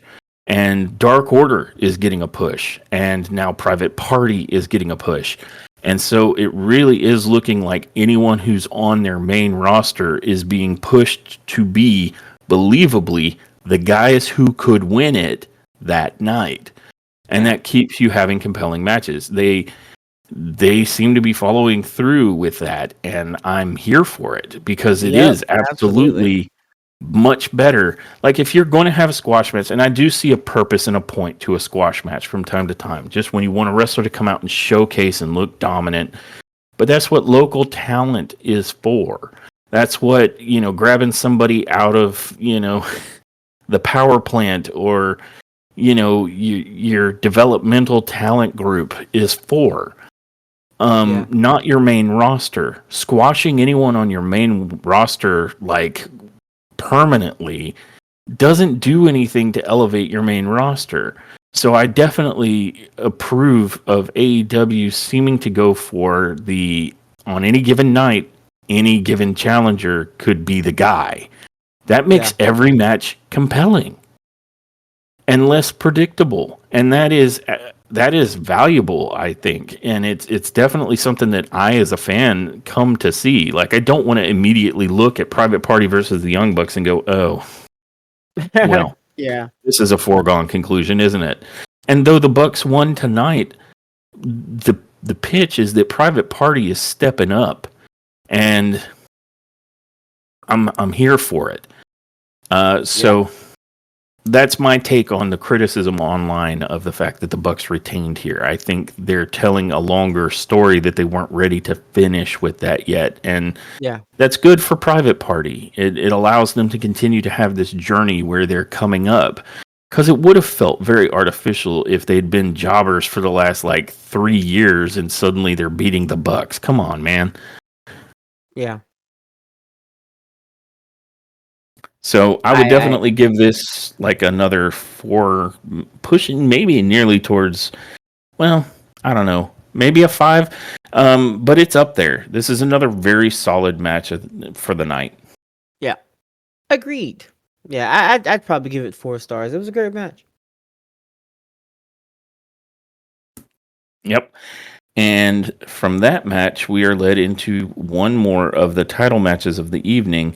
The Ring of Honor World Championship, now grudge match between Mark Briscoe, the defending champion, and Chris Jericho. And the reason I say now grudge match is because Chris Jericho keeps letting Jay Briscoe's name fall out of his mouth recklessly, and that's how you get a Mark Briscoe who goes from being a kind of crazy chicken man to a sociopath. Yeah. And I mean, I don't know. Jericho is addicted to it or something. I don't know what his deal is. But he loves those buttons and he loves pushing them. And Mark Jericho let him know buttons sufficiently pushed. Um, Jr. joined the commentary on this particular match. It was good to hear him sound like he didn't know where he was. Um, I'm kidding. Stop it, guys. I'm kidding. Um, but we got some. So I've made the critique of Jericho before that he tends to slow down in the sometimes in the middle of his matches, and that's not something I'm taking back. He still does it, but it takes it takes the right opponent for him to make his matches stay entertaining throughout, from beginning, middle, and end. And Mark Briscoe is one of those competitors. He works very well, or they work very well together. And Jericho looked good. He looked good. Uh, Mark Briscoe looked equally as good. And I don't know if you want to give a play-by-play or anything. That's not my forte and or a Yeah, cup of tea. I'll do But it. oh sure, go ahead. But I'm just saying, good match. Yeah, I agree. This match kind of was like a house on fire from the beginning in a good way. Yeah, Because you immediately start out with like a hockey fight because these two men now have animosity between one another, which was won by Briscoe, but then he immediately runs into a code breaker and it's only a one count because Briscoe's like, nope. Um, and Briscoe then clotheslines Jericho outside. And you get a nasty outside kind of vertical suplex to Chris Jericho, and kudos to him for taking vertical suplexes outside. Ouch. yeah, And then he gets an elbow drop from the apron. And Mark Briscoe makes those elbow drops look fantastic. This wasn't the froggy bow, but it was like a running elbow drop off the apron, and it looked sick. Between that and the vertical suplex out there, we've already taken some killer bumps. yeah. And from there, outside the ring, as Briscoe is wont to do, he tosses in a chair, theoretically because he's going to do the flipping senton, where he uses the chair as sort of a launching pad. And he doesn't, I think, initially use the chair for it, but he does do a running, because I think he sets up the chair and I think Big Bill pulls it out of the way. And him and Jericho are like, ha ha, we outsmarted you. But then Briscoe just does the flipping senton without the chair and drills Yeah, both Jericho and Big Bill. So it's like, well, the chair would have been cool, but I'm still going to nail you with this move. And then he uses the chair and he sets Chris Jericho in it and then hits a running blockbuster off of the apron, which also looked just nasty. Like, Mark Briscoe is a national treasure. Like, he's got it all. He does yeah, crazy stuff in the ring. He's an absolute treat when you give him the mic. He's entertaining to watch. I mean, it's unfortunate that the Briscoes weren't on my radar sooner when they were the Briscoes. It wasn't until yeah, after Jay Briscoe passed away that Mark Briscoe really got thrust into the limelight over on AEW, and for me that was my first encounter with the Briscoes. And seeing how crazy and good Mark is just makes me wish that I had been around sooner or aware of them sooner to watch them as a tag team when they were. That yeah. said, Mark is out here putting in the work, and um, he's in there trying to wrestle this match with Jericho with Big Bill looming outside. And there's a point not long after that sequence where Big Bill is messing with Mark Briscoe outside of the ring, and he tries to get a choke slam off on him. But that's when Mark Briscoe's ally from the conglomerate, when Orange Cassidy, comes out, and Orange Cassidy proceeds to hit Bill with nothing but orange punches all the way around the ring and back up the entrance ramp. like Yeah. like Bill doesn't want to come off of his feet, so Orange just sort of guides him by way of fist to the face Yeah. around the ring the long way and then back up the entrance ramp. And that was hilarious. Like he orange punched the bejesus out of Big Bill, and it was a fantastic spot. It was really Yep. fun. And that then leaves Chris Jericho without, his 7-foot equalizer outside the ring. Yeah. And that allows Briscoe to really take it to Jericho, hitting him with some nasty looking side suplexes and a rolling Death Valley driver. Um, and at one point in the match, they end up setting up a table in such a way that it's sort of leaning between the floor and the commentator's desk. Mm-hmm. And that allows Briscoe. I'm trying to remember what move he used. I want to say it was like another blockbuster or a flipping senton, but he flies out of the ring and drills Jericho through this table. Yeah. And I want to say there was a point. Was it in this match that Jericho got the J Driller off on him? No, I don't think it was. I think he may have attempted it though. But not long after putting him through that table, Actually, you're right.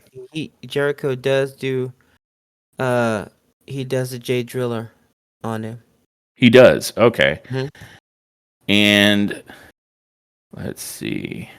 Like, so Mark went in for one. He went in for a J Driller, and Jericho countered that and hit him with the Judas effect, and then he paused and gave him a J Driller for 2. That's right. He hit him for 2. And somewhere in between there, Brian Keith runs out to the ring and starts trying to take cheap shots at Mark Briscoe. But that's when Rocky Romero comes out and ends up fighting off Brian Keith.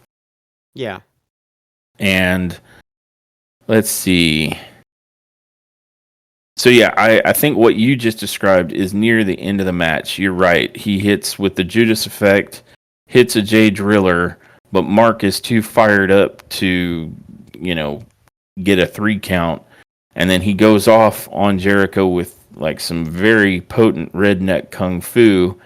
He hits a rolling Death Valley driver and then the Froggy Bow. And he tries to do the J Driller and succeeds, getting the win against Chris Jericho. Yeah. And this was another absolute banger of a match. Yep. Very fun. Lots of high spots. Good. Yeah, lots of high spots. Like I said earlier, this is a great match for Jericho's speed. It was a great match for the basically calamity that Mark Briscoe likes to bring. It was good. It was good. It was fun. It was high octane, and they both looked good. Indeed. All parties involved look good, Yep. I would probably give this one another 4 stars as well. Yeah. Just some solid wrestling all night long. Again, the only weak point being Jack Perry versus Shibata. That was really kind of the void match for this particular pay-per-view. Everything else has been outstanding. But yeah, I agree with what you were saying about Jericho. I think Jericho can help uplift just about anyone, but there are some opponents that are just so bad that it actually, I think, drags Jericho down. I refer back to what I said about Minoru Suzuki. That match was terrible. But this match with Jericho and Briscoe was really, really good. So I got to give them credit. I mean, just a fantastic match. Yeah. and all of the Jay Drillers looked good. And kudos to Jericho, for still taking some mad bumps. Like the Jay Driller is no slouch of a bump to take, nor are things like what going through the table and the blockbuster and the suplexes on the outside of the ring. I mean, those are some serious bumps that he's still taking, Yeah, and it doesn't seem to be slowing him down any. So, well done to both men, and thank you for putting on a heck of a match. That was a really good one. indeed. And that brings us to the final major championship match of the night. The one with some pretty heavy stakes the way they've been building it up. This is going to be the AEW World Heavyweight Championship with Bryan Danielson, the defending champion, versus Jon Moxley. Mm-hmm. And this match has a lot going into it. Because it's already been made known by Bryan Danielson that when he loses the heavyweight championship, he ends his full-time wrestling career in ring. Yeah. And we've also seen Jon Moxley being incredibly cryptic and an absolute psycho to become the new World Heavyweight Championship, because whatever his message has been, it absolutely requires that he sit at the top of the food chain as the World Heavyweight Championship to do what needs to be done, in his words. Now, we're still not sure what it is that needs to be done. Hopefully he will he will make that clear. But we know it's serious, and we know Moxley is no joke. Like, anytime he gets in that ring, is very high odds he will win the match that he's in. Yeah. So this is a very dangerous situation for Bryan Danielson. And I think Bryan agrees, because his music only really begins to play when he burns ass to the ring and immediately starts taking the fight to Moxley on the floor before the bell has rung. And he's choking. I think Moxley ends up spinning it around on Bryan and chokes him with a little bit of the cable that's outside the ring, but Danielson spins it around and returns the favor and starts choking him back. Mm-hmm. And then you have Marina Shafir jumping on Bryan's back, but he just flings her to the ground, and we're like, yeah, because I think we get a little. Sorry, go ahead. The entire time, it's the final countdown. Yeah, It's just playing. The song is still playing, guys. It's still just going. And he's flinging women off his back, punching Moxley. The final countdown's blaring. It's crazy. That's all I want to say. Great. Yep. Well, I was just gonna say I was grateful to see him sling Shafir to the ground, because the double standard of the women attacking men with no repercussions is getting very old in pro wrestling. So it was good that he wasn't like, oh no, what do I do? I can't hit her. He was like, yeet, and that was the end of that. And then I want to say Moxley then clotheslined him and then went for a chair, but Bryan drop kicked it into Mox and then tossed him into the ring, and that's when we get the bell finally. And this match was really, really intense between the two of them. We had some really good high spots here. Like, there was a point where Daniel Bryan got Moxley on the Spanish announce table and was doing some yes kicks, but then Moxley was able to reverse it into a pile driver on the table. And this was one of those situations where the table did not comply. It didn't get the note. So full-fledged pile driver, table doesn't yield. So it's just ouch for everybody involved. It looked brutal, but man, it sure did. The table was not here for it. I think shortly after that, Mox is choking Brian and like knocked the headset off of Nigel McGuinness because he was too close to the action. And the whole time, Marina Shafir is out there trying to get in her little shots and take stabs at it at Danielson. Whenever Moxley could get the referee distracted,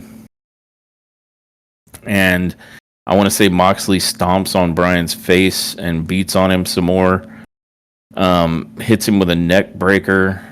And some elbows directly to the back of Brian's neck because they keep pointing out that is the area where he's been injured the most and has upcoming neck surgery. So, of course, that's the spot they attack the most. Yes. And there's a point where Brian is outside the ring and Moxley puts his head pretty much flush on the ring steps and then just steps on the back of his head. Yeah.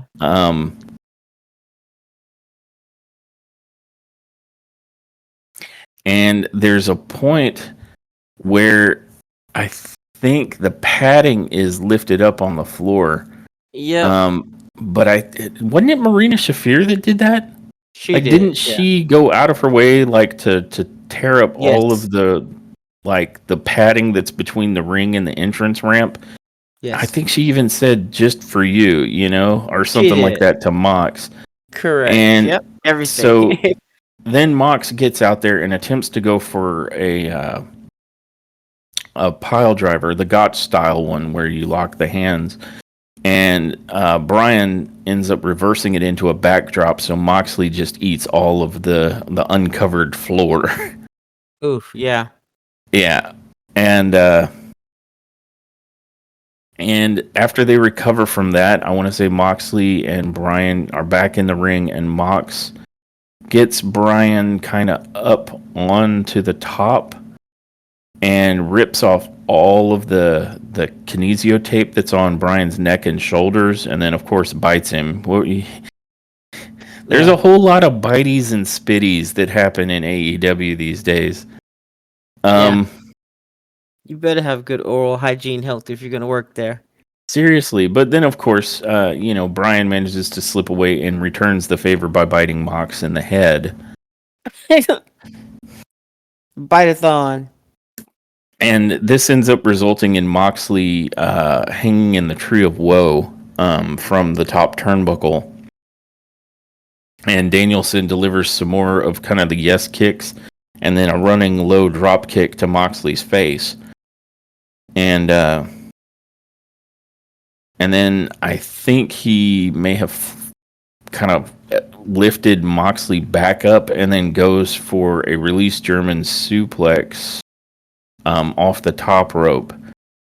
And then I think he tries to follow that up with a diving headbutt, but Moxley steps out of the way and comes in and stomps a bit, and then Gator rolls into a bulldog choke.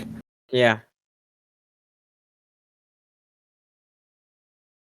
And let's see, without absolutely detailing the entirety of the rest of the match,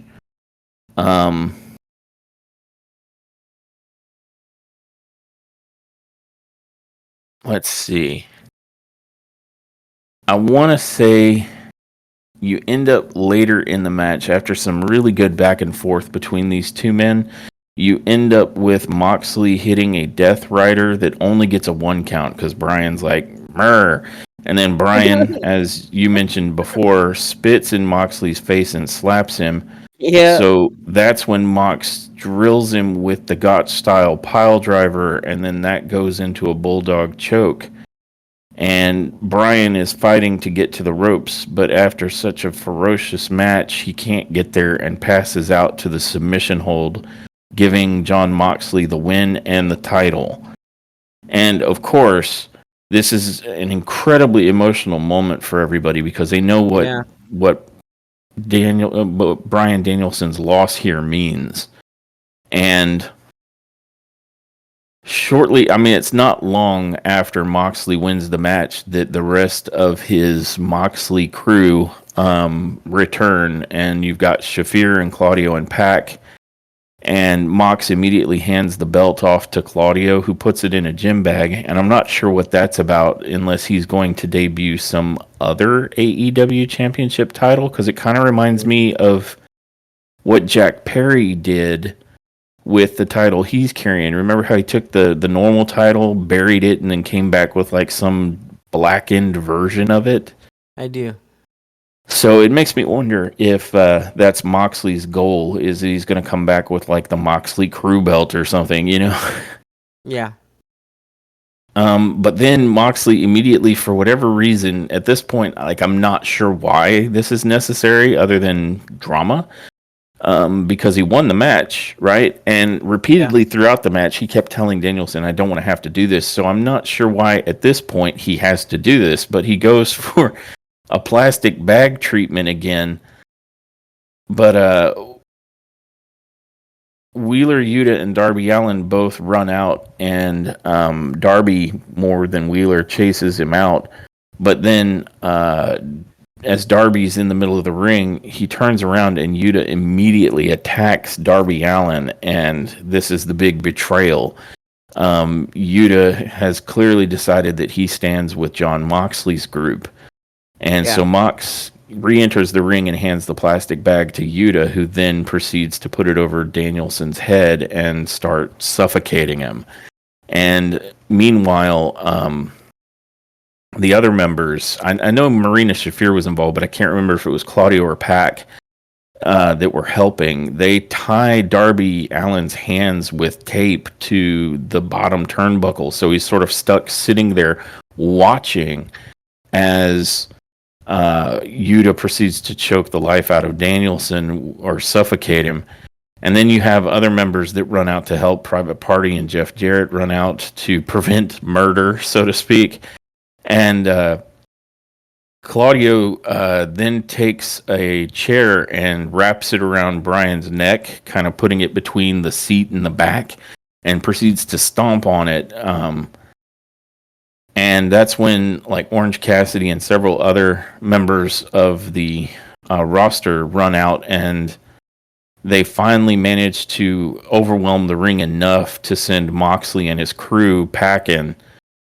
And you're left with, like, what looks like security and medical staff that are coming out with, like, a stretcher. And you have Excalibur, who is like crying at this point, like literally crying, talking about how they've got to be very careful how they handle Danielson as he's stretchered out of here with that kind of neck damage where he could be paralyzed. And you sort of end the show with the medical team treating Daniel Bryan and everybody else who had come out to help being very emotional about, you know, what happened to Bryan Danielson. And that's on top, like the attack, of course, but on top of the fact that this signals an end of Bryan Danielson's in-ring career. Yeah. And it was a pretty powerful ending of the show. I'm sorry, Excalibur crying at the announce booth was like something else. I was like, wow. So it ended up being an incredible ending to an incredible night, and potentially an incredible ending to an incredible career. My personal opinions about, you know, Bryan Danielson's in-ring work aside, the guy is a legend in the sport, and he's well loved by every locker room he's ever graced. So if this is, in fact, the end of Bryan Danielson's career, then what a phenomenal way to go out. I agree. Yeah.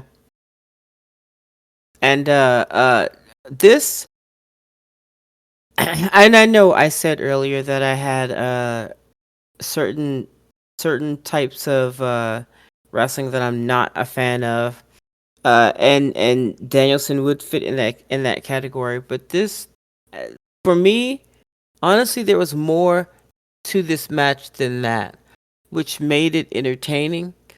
Kept me invested.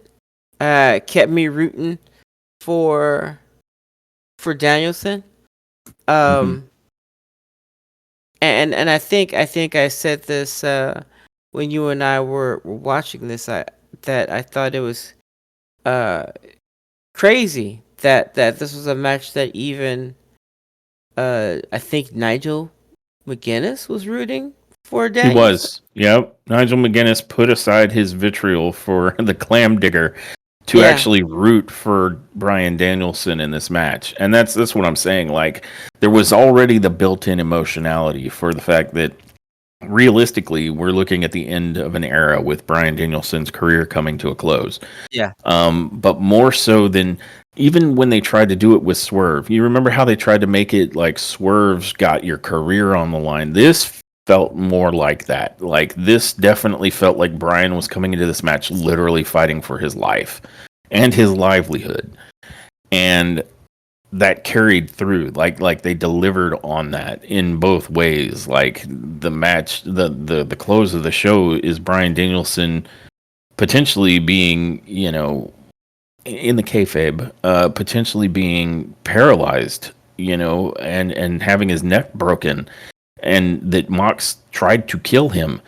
Um, and that if the AEW locker room, who, are all fans of and friends of Bryan Danielson, hadn't emptied to stop this, then we would have been all party to a homicide, not just a career ending. This really sold that. And yeah.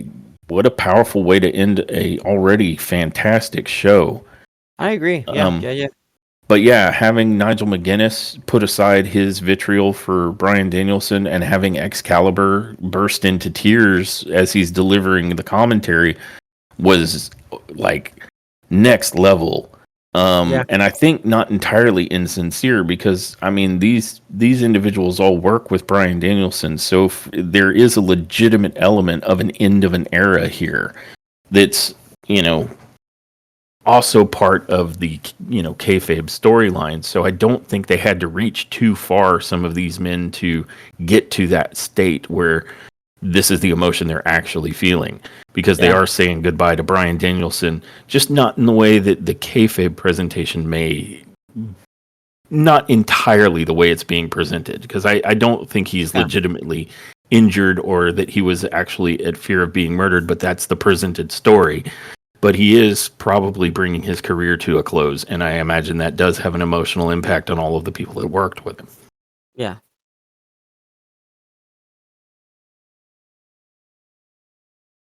So, So, ah, in closing, you and I are about to do the in exact same thing. yeah, yeah. Oh, here, go ahead.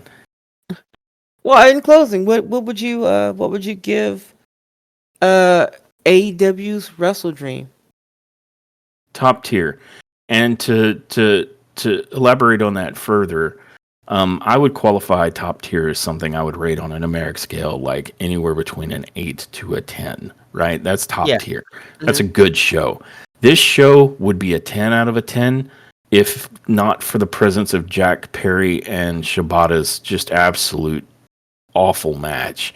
Yeah. In which case it has to come down to at least a 9 for me. But it is a 9. It is solidly a 9. Everything else on the card was incredible.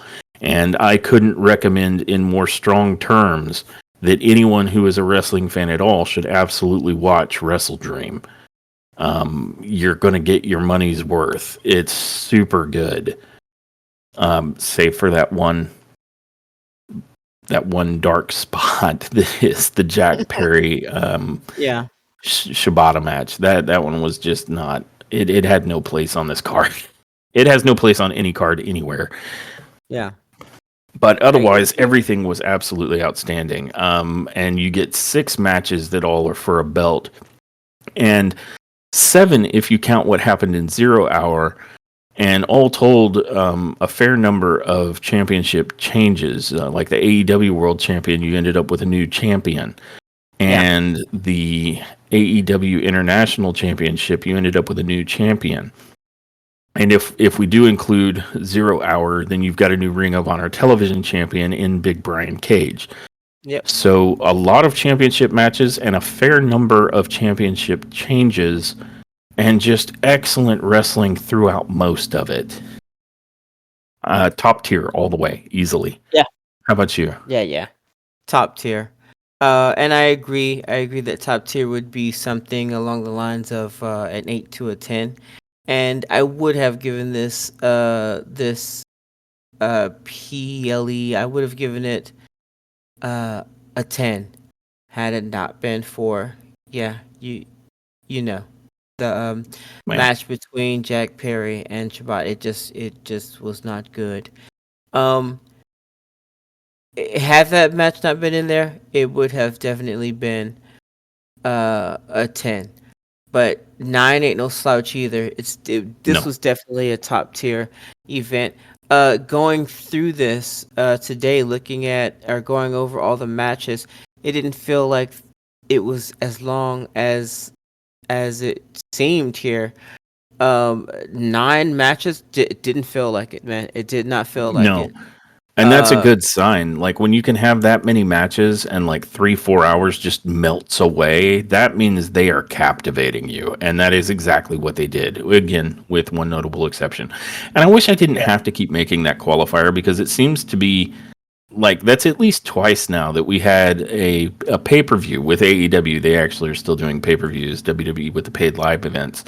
But Well, we've had a yeah. pay-per-view from AEW where it was like this would be a 10 out of 10 except for Mercedes Moné's match, you know? So there seems to be like this, like, we have an outstanding card except for this one match. And I'm like, is that intentional? Like, is there intentionally a Lulu match put in here, like, so that people can go to the bathroom and not feel like they missed something?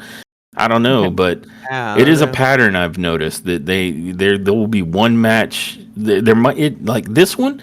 It's difficult for me to pick which one is match of the night because if we're going based on pure like who got the 6 star for their in-ring work, I would have to give it to the International Championship match. But what about for the pathos and the drama? That would be the AEW World Heavyweight match easily. You know, I mean, there's so many good matches on the card that I'm much more hard pressed to pick match of the night, but I have no problem identifying the sore thumb that was the worst match of the night.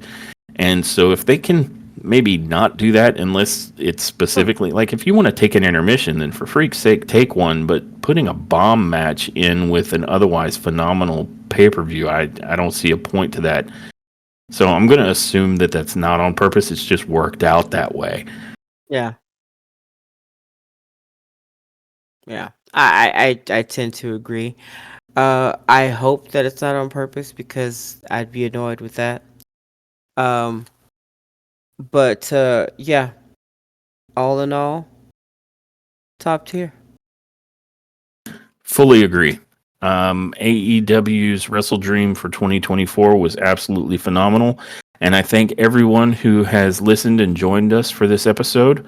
Our next episode should be our coverage of AEW Dynamite, I believe from October 16th. And we made references to the events of Dynamite in this particular recap, and Yeah. you'll see what we mean. Assuming you join us, and we hope you do. That said, I think we are at the part of the show where there's not much left for me to do but roll the outro. Thanks again, everyone. Thanks. And I get to say bye, guys. Thanks for tuning in to this episode of Top Tier Wrestling. We hope you enjoyed our deep dive into the latest AEW and WWE news and shows. Don't forget to subscribe to our podcast so you never miss an episode. Follow us on social media for updates and to join the conversation. Until next time, everyone, remember, wrestling is always better when it's top tier.